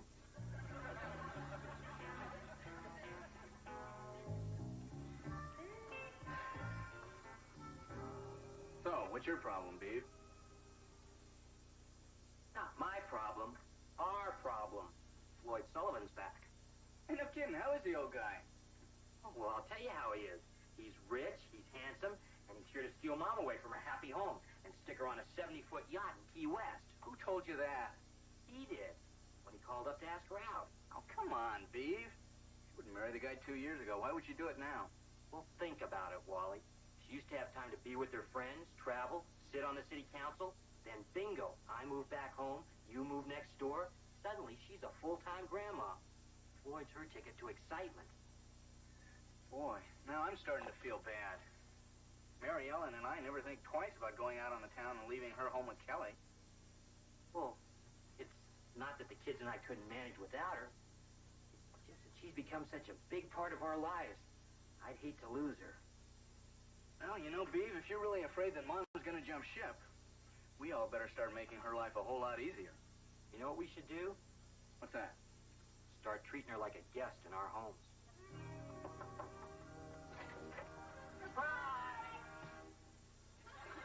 She's already gone to Florida. Grandma, thank goodness you're still here. Well, what's all this about?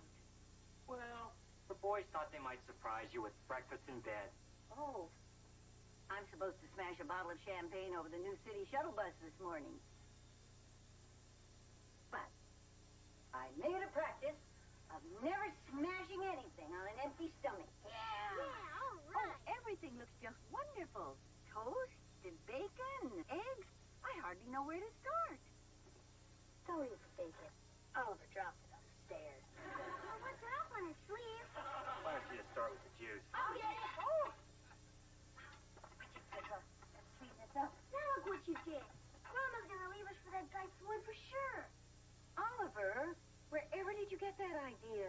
From him. Why don't you guys take that stuff back down to the kitchen? I think your grandmother wants to have a word with me. Grandma, don't ground Dad. We still need to ride to school. I'll take that into consideration. Beaver, what have you been putting in those boys' minds? Well, it's pretty obvious, isn't it, Mom? Boyd Sullivan's back in town, and the boys are afraid they might lose you. Is it only the boys? Okay, I'll admit it. It's Wally, too. Beaver. Well, Mom, I'll admit, the thought did cross my mind. But if you were to leave, who'd be here when the boys got home from school? And to make sure that they ate right and help me raise them. If your world is so threatened by my having one little date, then you've become far too dependent on me. Who knows, if I left, it might be the best thing for all of us.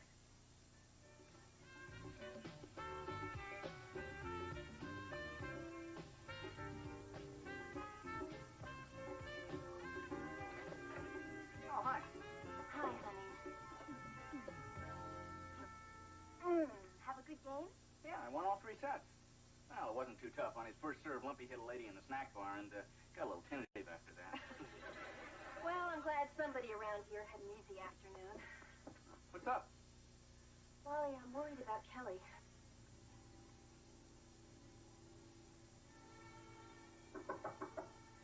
Honey, can we talk to you? Kelly, honey, can your mother and I come in, please? Okay.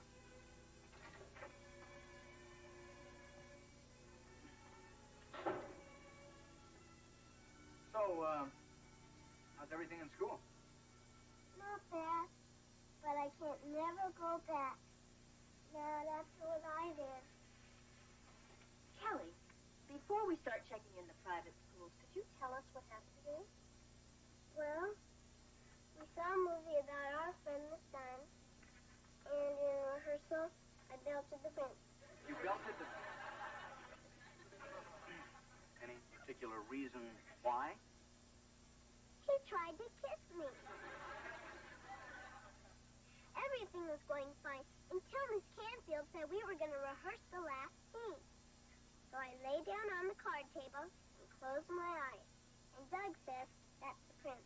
At last I have found you, but I fear I am too late, for my life will never be complete without you, my sleeping beauty." Then I smelled salami. So I peeked a little, and there was his face coming closer and closer, all puckered up like a fish. And then, the only way I could stop him was, pow! Well, it's lucky that his father's a dentist. Honey, the kiss is supposed to be the happy ending. Not for Dad. Kelly, listen, I know you can play that part, but if it's upsetting you this much, why don't we just stay home this weekend? We'll rent a movie and make some popcorn. No way. Okay, Kelly. What's going on? You want to be in this play or not? I don't. But I got to, or else everyone will think I'm a loser. And I'll never get picked for anything again except banging a racer. Well, okay, stay in the play. But tell Miss Canfield that you want a less demanding role, like a peasant or a rock. Oh, Daddy, how can you be so mean? Actresses.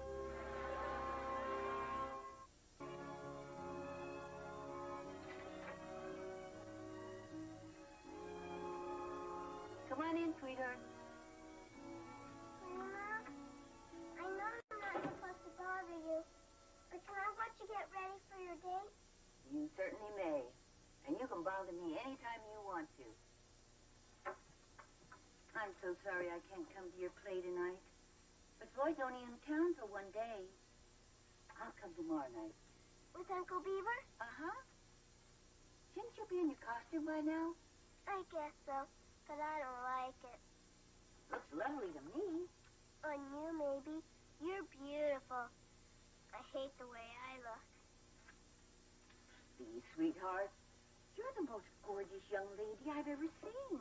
No, I'm not. My hair's stringy, my eyes are too far apart, and I got a neck like a stack of dimes. They probably would pick me for the part because they felt sorry for me. Kelly Cleaver. so afraid they were going to have a pug nose that they slept with this awful contraption to flatten it out. Is this going to be another one of those stories where the kid turns out to be you? Nope. This time it turns out to be your father. Mom said we have the same nose. Kelly Cleaver, you come over here. I want you to take a good look at yourself. You know, if we're... take your hands away from your nose. Come on, open your eyes. You know, if we're only looking for imperfections in ourselves, we're surely going to find them. You know something? I hate to be the one to break this to you. But, honey, you're a knockout. No. Really? Mm-hmm. Just look at those high cheekbones. You get those from my side of the family. I never saw them before. Well, all the top actresses have them. But none of them have eyes like yours. They open and close good, too. I bet you'd just be stunning in that costume. Let's go put it on.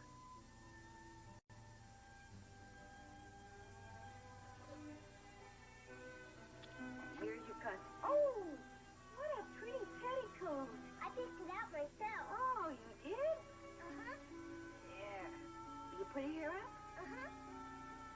What a lovely dress this is. At least it'll hide my knobby knees. Well, that's an advantage. Come on, let's go take a look.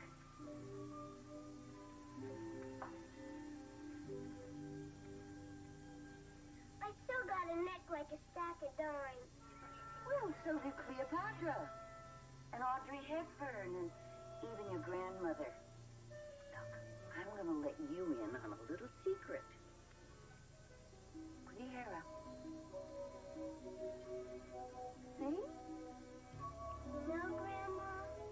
You're right. I am a knockout. Yes, you are. And it's not just because of the way you look either. It's because of who you are. It's your sweetness and your curiosity and your sense of humor. That's what's going to knock that audience right off their feet tonight. Thanks, Grandma, for always being there when I need you. Oh, I love you, Kelly.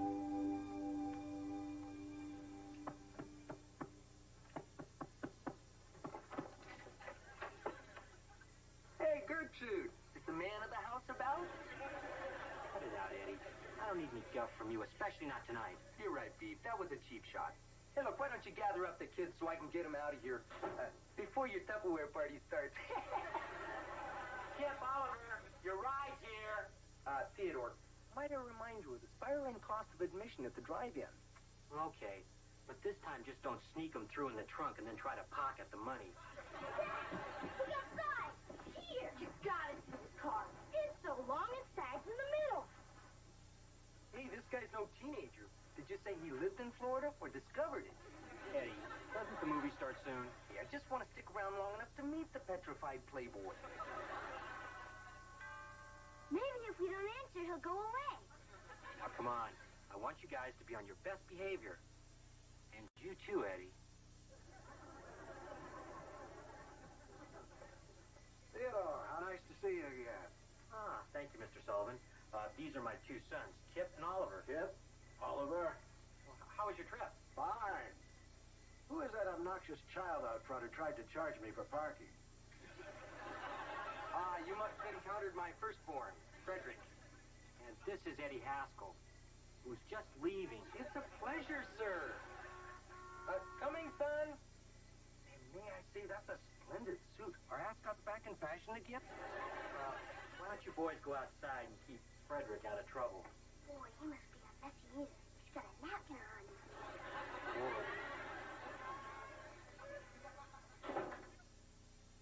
Hello, Floyd.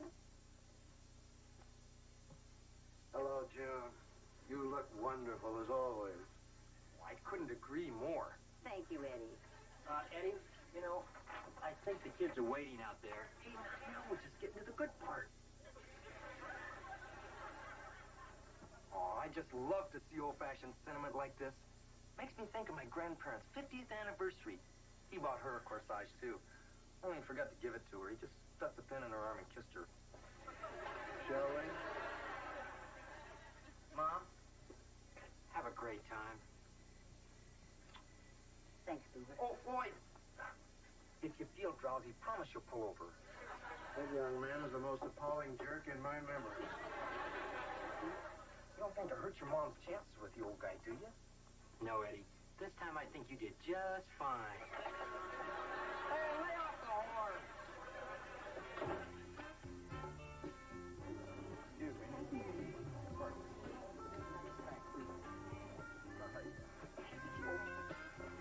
Excuse me. Hi.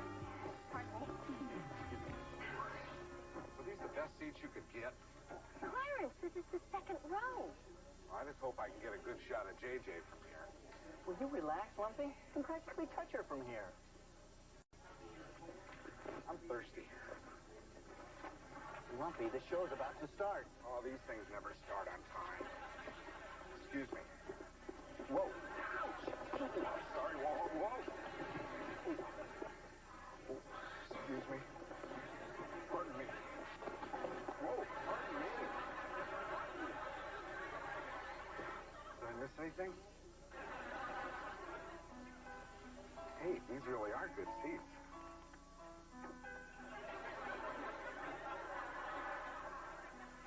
Long ago, far away, in a magical kingdom, Princess Aurora was born, skinny, stepping, and fair queen. From near and far, people came bearing gifts, including me, her fairy godmother. Thanks, Clarence. Now I can't think. Okay, Melissa. Well, Queen Stefan, I was quite upset at not receiving an invitation, so I brought my own little surprise, a golden thimble. We'll cast a spell and touch upon her 15th birthday. Touch the spindle, Aurora. It will bring you eternal happiness.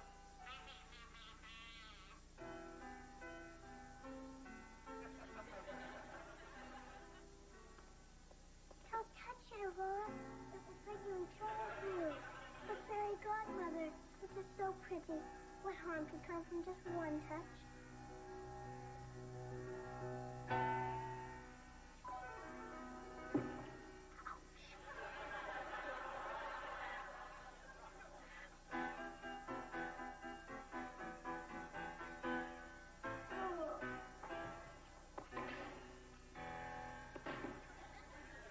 This is it. Oh, fair maiden, at last I've found you. Here I am too late. My life will never be complete without you. Sleeping Beauty. I just hope she doesn't slug him in front of all these witnesses. Come on, Dad. Kiss me. Don't worry. I won't pop you again. It's scary. I couldn't go before. Especially for our parents. Come on.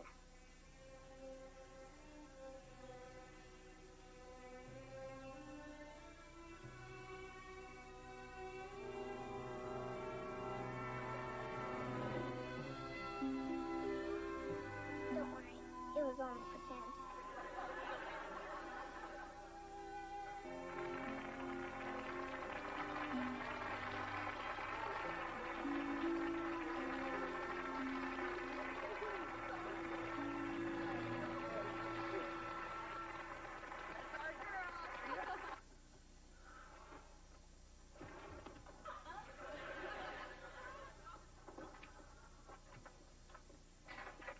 Mom's not home yet, Habib? Not yet. You worried too? Oh, no, I always walk around the street at 1:30 in the morning. Come on. I don't want her to know we're waiting up for her.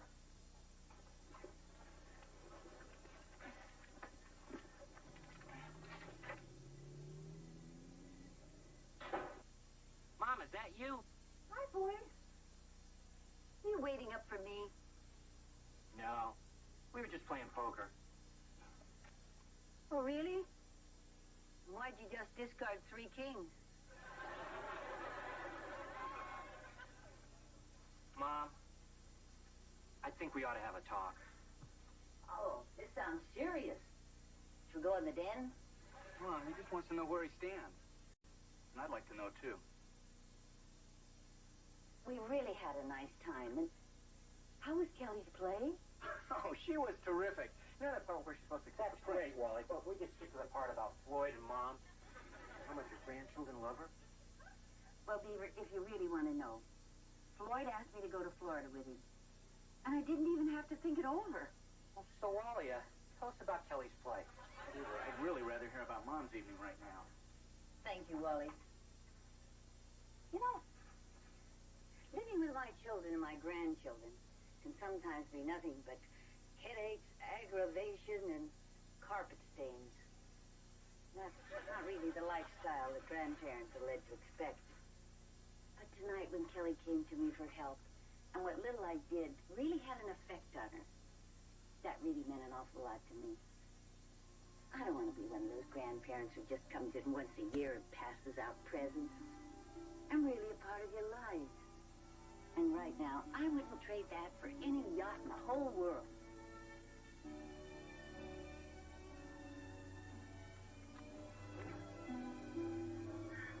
It's been a long, wonderful day. I don't know about you two, but I'm turning in. Oh, not me.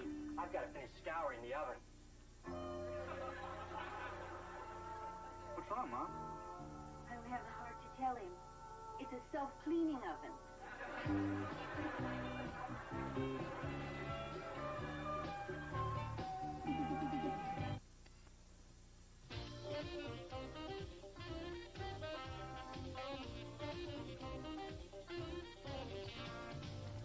Old Spanish California's classy defender of right. Zorro, next on YTV.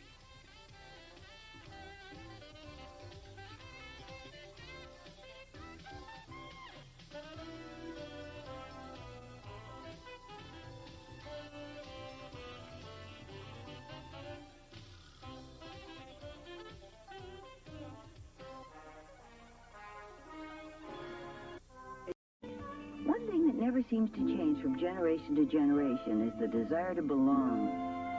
There's nothing like the camaraderie of being in on something special.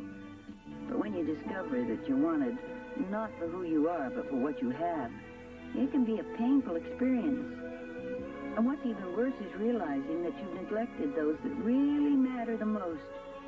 And that's our story in this episode of Still a Beaver.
jump around. We're supposed to go to Neptune's restaurant and make faces at the live lobsters. I haven't seen him since the fire drill, when he was trying to stop Barry Haskell from making siren noises. Look, Ollie, I'm in a jam. I've got Junior Chipmunk meetings for the whole week. And now I'm supposed to build this diorama with dinosaurs and junk. Dinosaurs? You lucky dog. I gotta memorize poems by a dead guy. Slow my luck. I know less about dinosaurs than I know about Roman numerals. Oh, dinosaurs are easy. The only tricky part is saying their names without spitting. Look, Ollie, maybe you can help me build a diorama, and I'll help you memorize your poems. You got yourself a deal. Thanks, Ollie. I'll be over at B1. That's 6 in Roman numerals, I think. Bye. I'm not going to stand for it. I just wasn't cut out to be an alternate. Hey, Sam, you're just down on co-ed volleyball because Julie Woods beat you up for first string. Hey, not so loud. Anyways, she's not that coordinated for someone 6'2". Where are you going? We're supposed to name the lobsters before they get boiled. Not now, Ollie. We got to go take the team picture. And I'm not going to smile. Now what am I supposed to do? Marcus has band practice. Kelly has Junior Chipmunks. The church is open. Why not pray for some personality?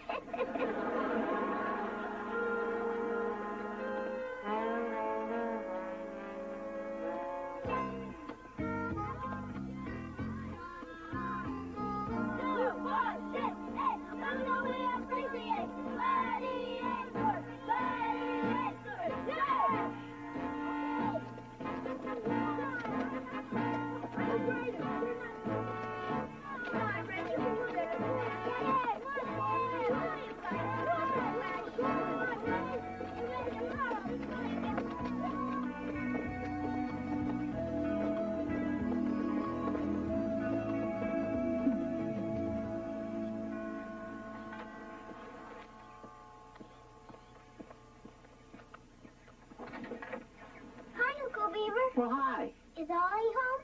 No, he went out with your grandmother. Something about an emergency trip to the toy store.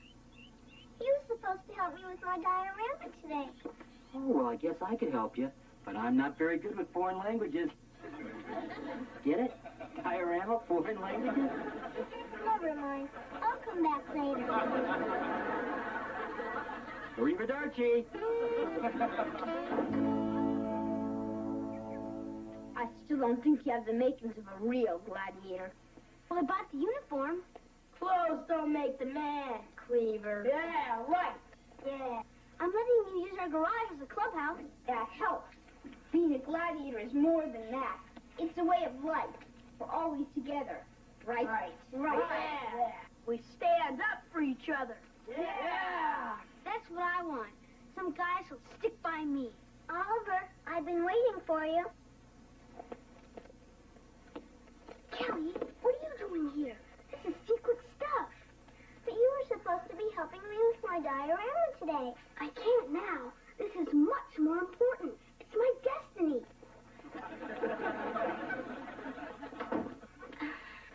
I like the way you handled her. You are gladiator material. I can be tough if I'm pushed. All right. We'll let you in. But first you got to take the secret oath. But if it's a secret, how will I know what to say? Watch my lips. Do you swear to uphold all the rules of the gladiators, to be loyal to all of the members, and to keep all our stuff a secret until after you die? Well, I'm not allowed to swear, but I'll promise real hard. Falcon, I think we better throw this one back in the pond. Yeah. All right, you're in, kid. Now prepare for the final test. Dress him.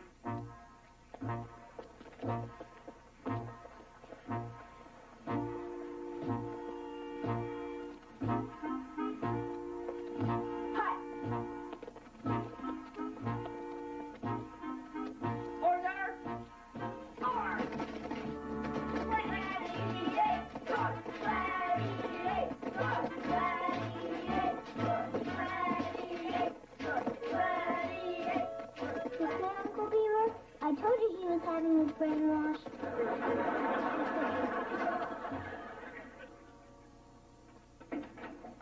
Mom, you'll never guess what Oliver's doing with that outfit you bought him. He does look good in it, doesn't he? So nice to see boys in uniform again. Mom, he's joined a band of junior terrorists. They're out in the garage chanting. Oh, I wouldn't worry about it. I think that's the way the Beatles got started. I don't like it. They didn't have groups like that when I was a boy. No, I just bought you that Zorro outfit and you slashed Z's all through the neighborhood. Do you know you frightened Mrs. Donaldson's cat so badly that it was 3 weeks before that cat could eat solid food again? Mom, Zorro only fought for good. He'd have run these kids right out of old California. Beaver, you understand what Oliver's going through, don't you? Everybody he cares about is involved with something else. Yeah, I guess he wants to be a part of something. But if I had my way, it wouldn't be those gladiators. Now, you know as well as I do, if you forbid him from joining, it's going to make them that much more attractive. Yeah, maybe you're right. But if those kids start pillaging Mayfield, you're going to be the one that has to explain it to the neighbors.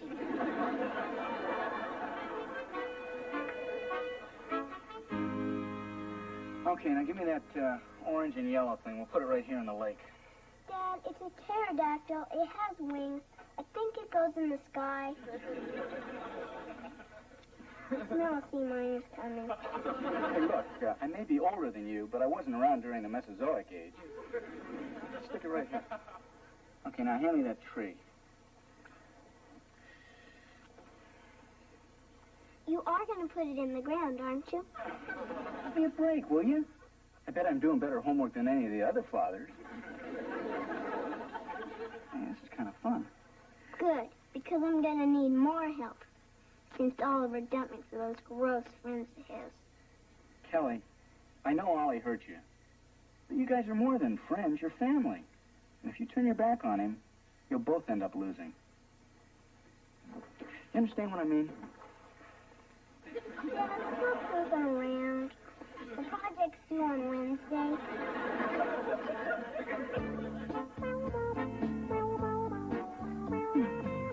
Today's the big day, Ollie. We're gonna teach you how to chicken fight. Yeah. So soon? Don't you think I should read up on it first? There's nothing to it. You just follow the gladiator's motto. Hit the other guy back before he's had a chance to hit you first. Keep thinking.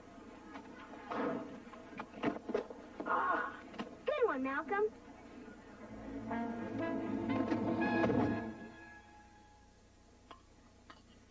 So what happened at school today?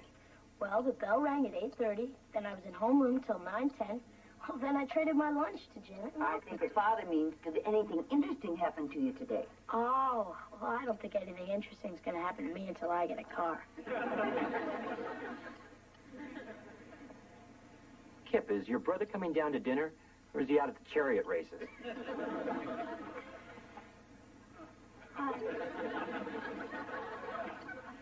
Well, greetings, humanoid. I hope you come in peace and enjoy rump roast. Oliver, I thought you were a gladiator. Oh, I am. But a guy's got to start thinking of his future. Oh, well, that's nice, dear. But on our planet, we don't wear space helmets at the dinner table. But I can't take it off. It's against Federation rules. Oliver, you heard what your grandmother said. Take off the helmet. Oliver?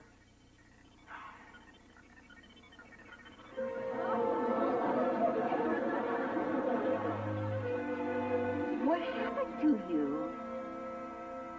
I'll tell you what happened. The gladiators did this, didn't they? I can't tell.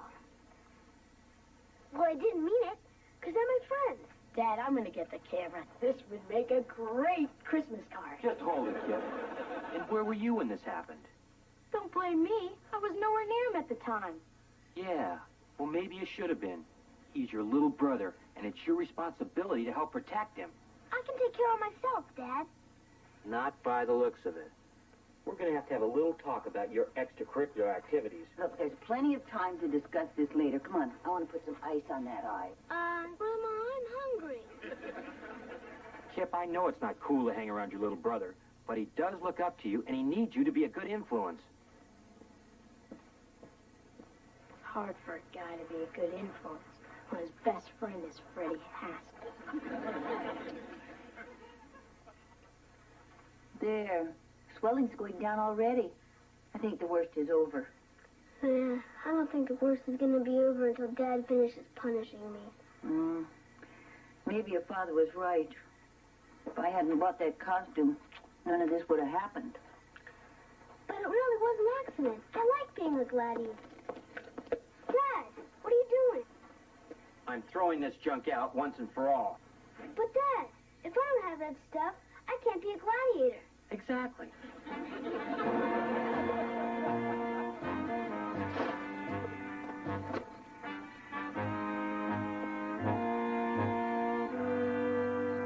It's not fair.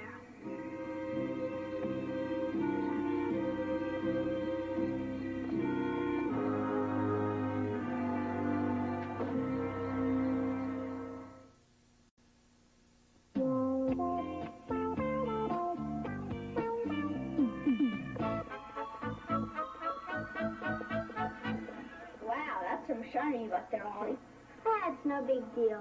And it got us as a science quiz, because the teacher explained on the whole period how you get one. Great scam. You don't forget, these chicken fight championship. Yeah, I can't wait. Malcolm, is it okay if I borrow your battle gear when it's my turn? What happened to yours? Oh, nothing. My dad sort of threw it out when he saw my black eye. You didn't squeal on a fellow gladiator, did you? Nah. I've seen enough movies to know what happens to prisoners who tattle. So I'll just come to the park and watch you guys. Green on. If you don't got your stuff, you can't be in the club. See you around.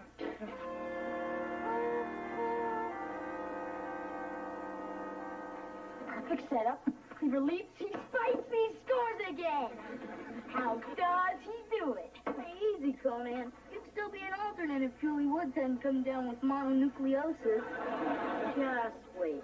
I'm going out there today and make him forget Julie Woods ever played the game. Wish Oliver would hurry up. I told him he could tag along with us today. Don't worry about him. I told him to make like a drum and beat it. Thanks a lot, Freddie. I promised my dad I'd start looking after him. I promised my dad I'd mail in his tax return. Come on, if we get there before Coach, we can lower the net a few more inches. Whereas my client, Edward Haskell, steadfastly maintains his innocence, I have convinced him that it would be prudent to settle this matter out of court. I hope that you concur and accept his generous offer to attach a heater to those heating vents he installed in your hospital room. Sincerely, Wallace Beaver, attorney at law. Boy, I still like the way that sounds. Hi, Uncle Wally. You stay there, Uncle Wally. I'll find someone to rescue you. Wait a minute, Ollie. Come here. This is an anti-gravity machine. Helps me get rid of my back pains. That's why I'm home from work early. Want to try it? No, thanks. When I get older and start creaking. Uncle Wally, I have a legal question to ask you. Can kids do their dads? Well, it's not unheard of, but you'd have to have a very strong case. Oh, boy, do I. Dad threw away my gladiator stuff just because I got a black eye. I think that's cruel and unusable punishment. Yeah, that is pretty rough. But I'm afraid the only way that you could sue your dad for throwing away your stuff was if you were wearing it at the time. It's not fair. I have no one to play with. The gladiators kicked me out. Marcus has band practice. Kip's too busy. And Kelly hates my guts. Well, that's a bum rap, all right. But, I have a hunch that if you apologize to Kelly, she might change her opinion of your guts.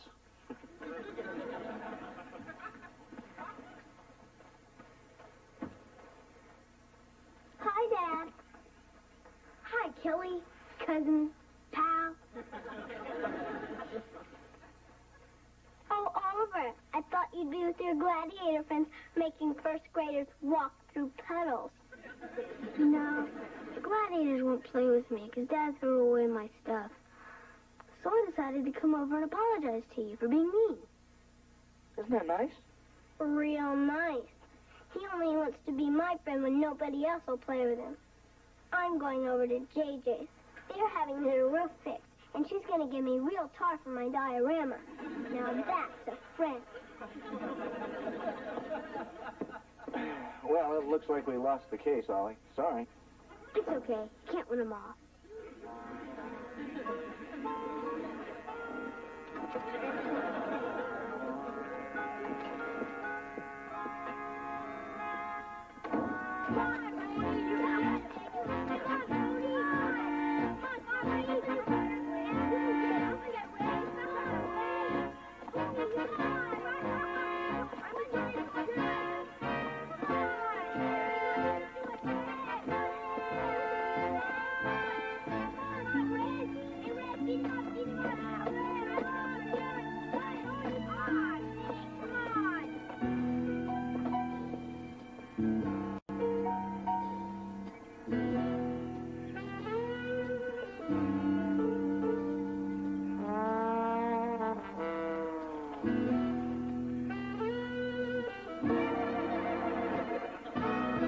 What are you doing out here, Oliver? I'm doing a science project on fungus, and I volunteered on bringing in some mold. Oh. Well, that was generous. Want to help? No, thank you, Oliver. The only molds I'm good with are cakes and jellos. Well, good luck. Thanks, Grandma.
Battle gear fall into enemy hands is definitely not gladiator material.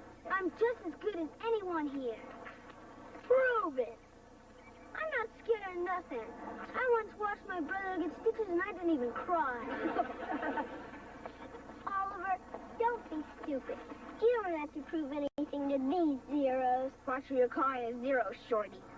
Stay out of this, Kelly. Oh, yeah, I forgot. I don't count. Because I'm not a gladiator.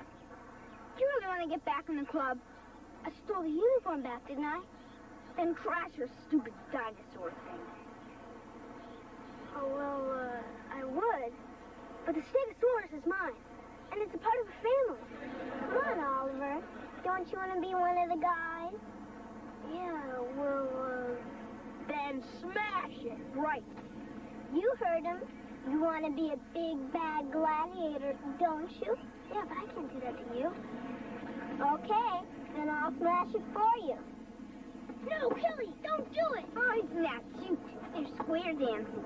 I'd rather square dance with her than be friends with you, Zeros.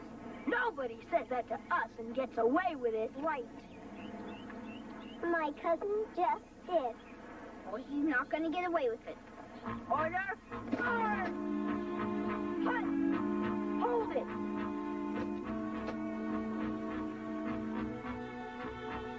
If you want to get to them, you'll have to go through me first. Okay. I don't believe this. What are we going to do with you guys?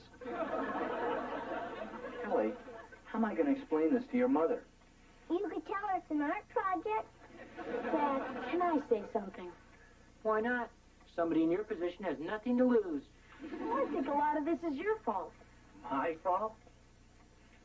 Tell me, kid, just how hard did that guy hit you? See, all during volleyball practice today, I kept missing easy spikes and setups. And I finally had to admit the reason why. Because you're really not a good volleyball player? See, after I heard about what you said, about how Oliver needs me and stuff, well, I went to find him. I made you feel real bad, huh? You sure did. And, Daddy, it was because of what you said about how family was the most important thing that I didn't give up on Ollie. No kidding. You felt bad too, huh? Looks like I'm the only one who's still in trouble. I know stealing my stuff back was wrong. It certainly was. It's just that I wanted to be a gladiator so bad that nothing else mattered. But I sure found out who my real friends are.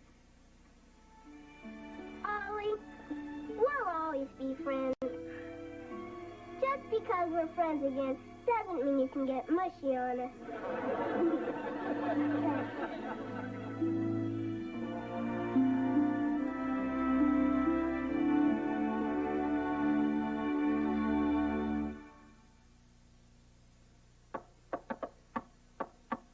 Come on in, Eddie.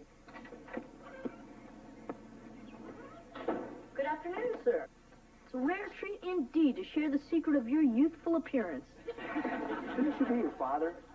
Well, he sends his regards, but he was detained at an unforeseeable toll booth altercation. Are those the revised hospital blueprints? Yes, sir. And my father's convinced that these documents will allow him to remain a free man. I'll try, but I'm only human. Well, goodbye, sir. Yeah, bye, Freddie. Hey, Freddie.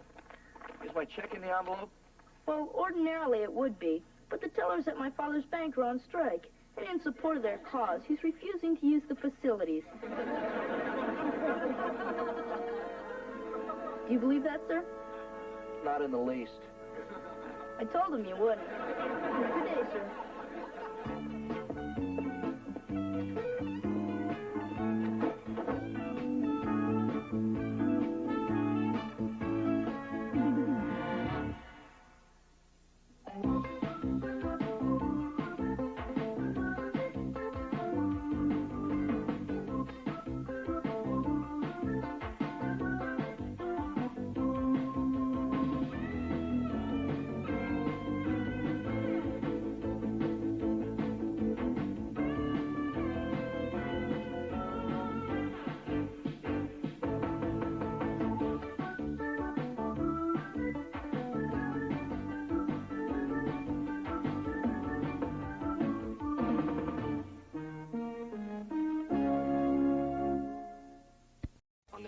Beaver. I don't think Oliver's got a lot of confidence in himself right now. His school paper drive starts tomorrow. Geez, Bud. I wish I could help you out, but I re-promised them to Melissa Hensler. My word's only as good as the paper it's printed on. I'll never win now.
Very good, Betty. In fact, everybody has been doing very well today. All right, Peggy, your word is notice. Now take your time. Notice. N-O-T-I-C-E. That's correct, of course. Did you notice that dress in the window? Thank you, Peggy. It's only a spelling bee. You don't have to use the word in a sentence. Time before E, except after C. 30 days, half September. Be quiet, Ollie. Don't mess with my concentration. Marcus, your word is special. special. Let me see. S-P-E. Then it's either S or C. Marcus, we're waiting. S-P-E-C-I-A-L. Excellent, Marcus. I'm very impressed. Well, got through the whole class today without missing a single word. You forgot me. Oh, I'm sorry, Oliver. It's my mistake. Okay, well, your word is weird. Couldn't you tell me a little more about the word? Just spell the word, Oliver. Weird. Weird. I before E, except after C. W-I-E-R-D. No, Oliver. It's W-E-I-R-D. But what about the rule? There are some exceptions. But I study my words so hard. Couldn't you just give me another word? I'm sorry, Oliver. You know what the rules are.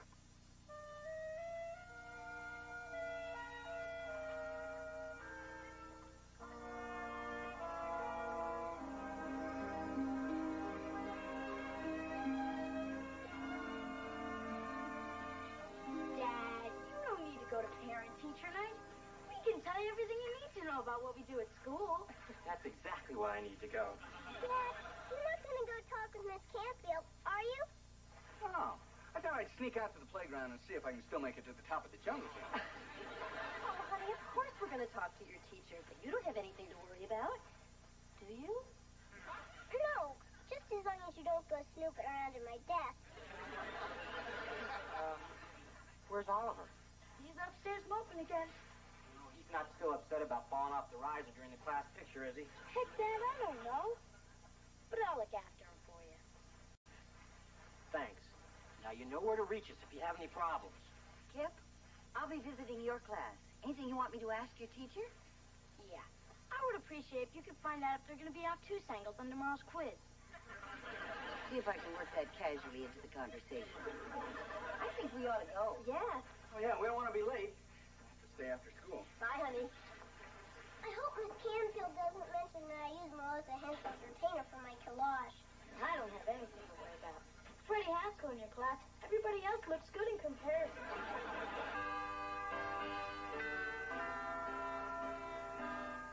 Hey, Marcia! How you been? Remember me, Eddie Haskell? Good memory. Well, Eddie, people tend to remember when you don't drive them home from the prom. Isn't this the greatest? All the guys together again at school. Maybe so, Rich. But I still get nervous every time I walk in here. Beaver, you're suffering from what we psychologists call academic shell shock. Hey, is that a real disease? Or is it just something you made up to peddle your book on television? No, this is real. Some guys who've had it tough in school go through life always afraid that someone's going to yell at them. I've been treating Lumpy for it for years. It's funny how things change, isn't it? You know, we were in the same science class for a whole semester, but I never paid attention to you. We even dissected a crayfish together. Yeah, I never really noticed you until you came back from that spring vacation in Fort Lauderdale. You were all tan and wearing that little white dress with a little heel on your shoulder. Well, he didn't have any moisturizer then. I remember. I saw you standing here right next to your locker. You were opening it, and I just stared. I remember thinking, that is the most beautiful girl I've ever seen in my entire life. Oh. You know, I bet I even remember the combination to your locker. Really? Yeah. Well, there are some things a man never forgets. Well, I guess once in love, always in love. Is there ever any doubt? You just opened Julie Foster's old locker.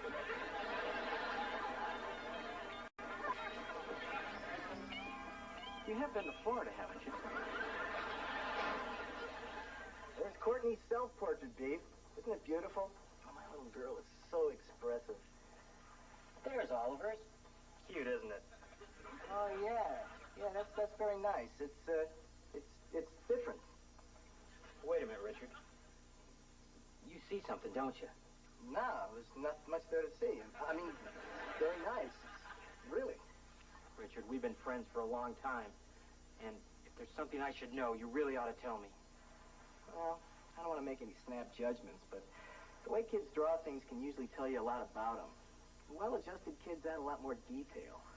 Like a nose. Yeah. I mean, look how clear and focused Courtney's is. Now, you know, I could be wrong, but Oliver might be having some problems with his self-image, Beaver. Well, of course Oliver has a couple problems. What kid doesn't? Mine? But there's reasons for that. Look, Beaver, Ollie's a great kid, and I don't mean to alarm you, but if you decide there is a problem, let me know. So long, guy. Hello, Richard. Hi. Oh, hello, Mr. Bloomgarden. Theodore, nice to see you again. Have you finished your term paper yet? Well, I've been busy. Since 1958? Are you still conducting the Glee Club? Oh, yes. Except this year we didn't have enough sopranos to do Handel's Messiah, so instead we decided to do A Snoopy Christmas. Oh, well, you know, they're both very inspirational. Interesting picture, isn't it?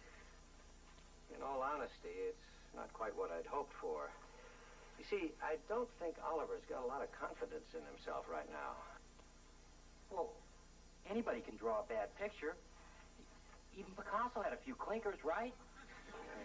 Well, look, quite honestly, I don't see Oliver applying himself lately in the way in which he's capable. I'm concerned that he's going to fall behind the other kids and begin to see himself as a loser. Oh, I sure wouldn't want that to happen. Neither would I. He's such a good boy. So, I think if you'll just give him some small, realistic goals, he'll accomplish them and feel better about himself. Thanks, Mr. Bloomgarden. That's good advice as usual. One other thing. I was just curious. Courtney Rickover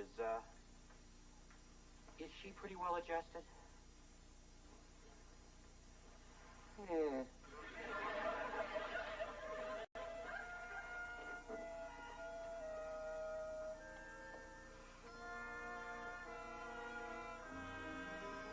Can't do nothing right.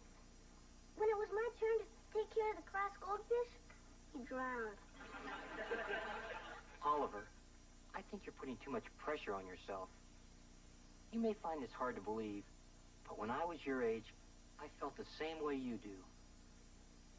Well, why don't you tell me what you did? Then I can do it. Well, I guess I kind of outgrew it. Sorry to interrupt. That's okay, Grandma. We're just sitting around waiting for me to outgrow my problems. That's nice. But don't forget to set your alarm early so you'll have plenty of time to bind up those newspapers in the garage. What for? Well, don't you remember? School paper drive starts tomorrow. Can't we just stay then, in case we buy a bird? Oliver, paper drives are important. Recycling saves trees. It's good for the ecology. And they announced at school tonight that the class that brings in the most papers gets their own computer. What's the point? We're not going to win anyway. Well, not with that attitude, you're not. Oliver, don't give up before you even try. Is this the kind of computer you can play games on without sticking quarters in? Sure is. I guess it wouldn't hurt to bring the papers in. Tomorrow, anyway. That's my boy. Hot chocolate, anyone? With marshmallows? Of course, Beaver.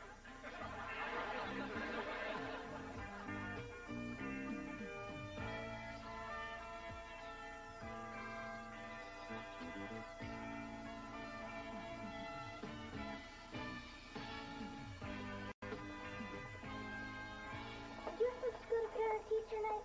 Sure did. And Mr. Bloomgarden told him that I'm finally living up to my potential. Yeah, I'm not doing so great either. Well, how about this? I think we may all be enjoying a new computer soon. It seems that our class is now in first place in the paper drive. And the student who's brought in the most papers is Oliver Cleaver. This Oliver Cleaver? You bet. This is nothing. Tomorrow, I'm going to bring in so many papers to the school, there won't be enough room for students.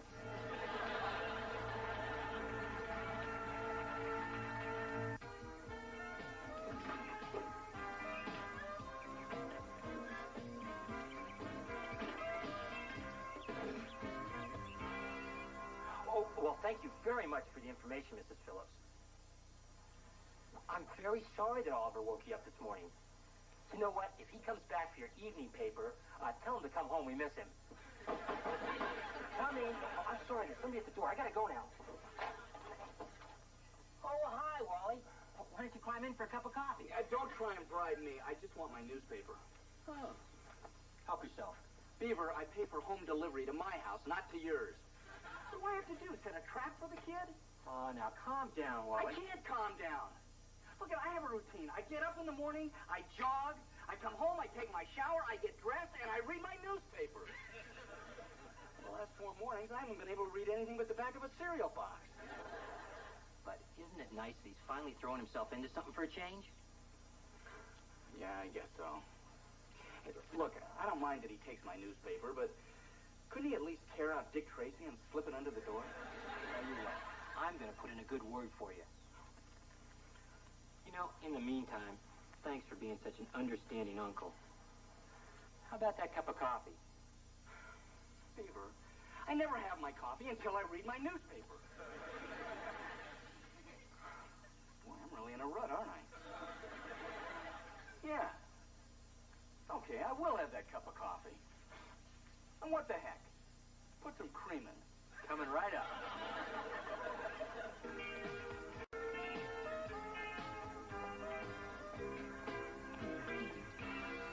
Hi, Freddie. Keep it down, Squirt. I'm right in the middle of a real juicy Dear Abby. Boy, I'm sure glad she's not my mom. Now, what can I do you for? Oh, nothing. I'm just coming by to collect the papers you promised me. Gee, Spud.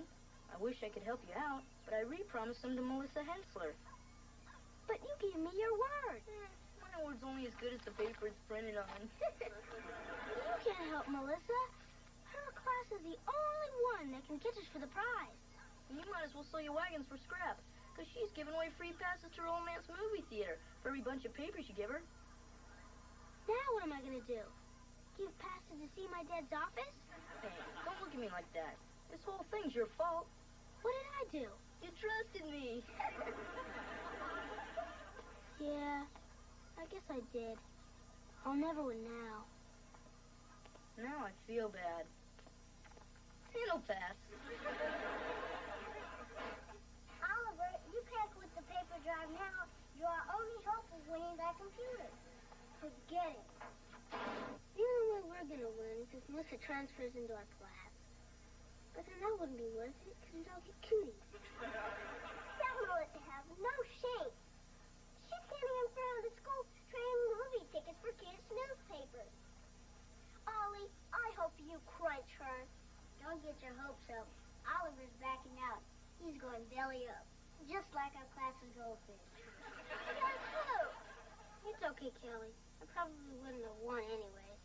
Ollie, you can't back out. You're a Beaver, not a quitter. You can do it, Ollie. Anybody who can eat a whole lunch in 3 minutes can do anything. So what's it gonna be, Ollie? Say, Ollie, since you can't possibly win by tomorrow's deadline, you might as well trade me your papers for a pass to the movies. You better keep those tickets for yourself, Melissa. Because when my class wins tomorrow, you're going to need a dark place to hide. You don't scare me, Carrot Head. Never have enough papers to beat me by tomorrow morning. Even if you stayed up all night. I'll bring in more papers than you. Even if I have to stay up 2 nights.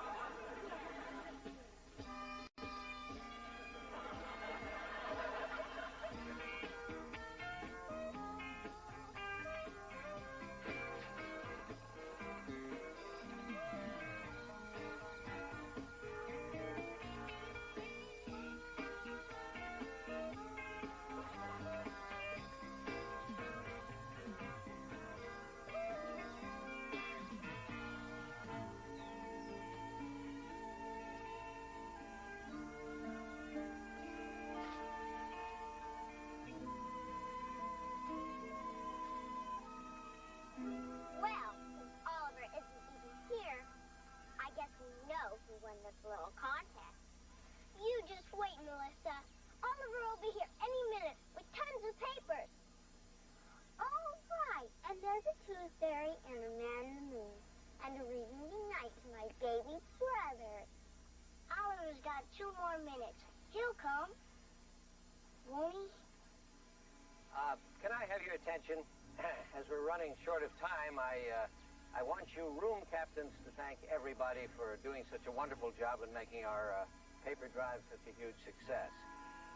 From the looks of it, I'd say we have a clear winner. Thank you, Mr. Bloomgarden. Here, take the wife to movie to celebrate my victory. But it's not 8 o'clock yet, and Oliver's coming with more papers. Kip, Oliver did a fine job, but every contest has to have a deadline, and I'm afraid we only have a minute left. But you can do a lot in a minute. My mother can make a whole bowl of rice in that time. You should be happy, Kelly. I wouldn't be computer for our class. I wouldn't care if you won our class a trip to the state capitol. And you cheated. You Cleavers are all bad losers. Oh, yeah? There are no losers in our family.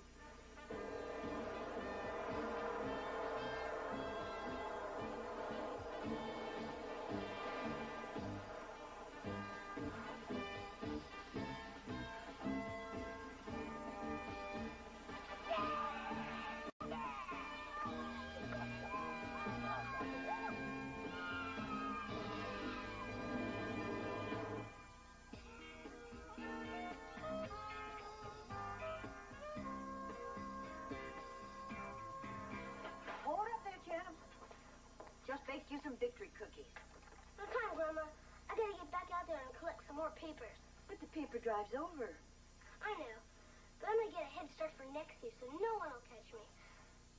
Especially that lizard, Melissa. Oliver, you know there are other challenges in life besides the paper drive. Like what? Well, like school, sports, scouting.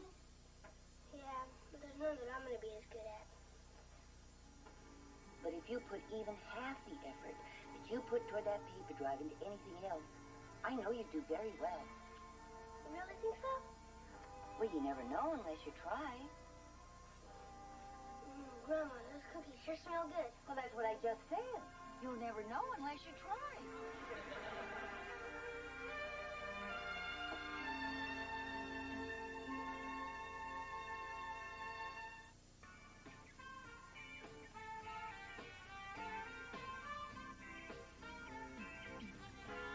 Well, there she is. That's Julie Foster? Uh-huh. What did Dad see in her? Well, back then, all boys cared about were good looks and fast cars. Unfortunately, that pea-brain had both. Hey, wait. What's she writing in Dad's yearbook? Let's see if we can pick that out from the swim team picture. Hi, honey. What are you up to? I'm trying to see what Julie Foster wrote in her yearbook, but Mom's trying to stop me. Oh, you don't have to look that up. I memorized it. You memorized it? Well, sure. How could I forget it? Dearest Wally, it's never been a secret how much I care for you. I flunked English this year just because you sat next to me. She never was too bright. I know that I've made a fool of myself, but the one thing I've learned is that I will never be able to compete with the way you feel about Mary Ellen Rogers. Always, Julie. You see, Mom? You had nothing to worry about. Oh, I never gave her enough credit. That must have been really hard for her to say. I'd like to read that again. Now, wait a minute. I think it means it's something you see it written down. You made the whole thing up, didn't you? You'll never know. What if you just take one tiny little leap?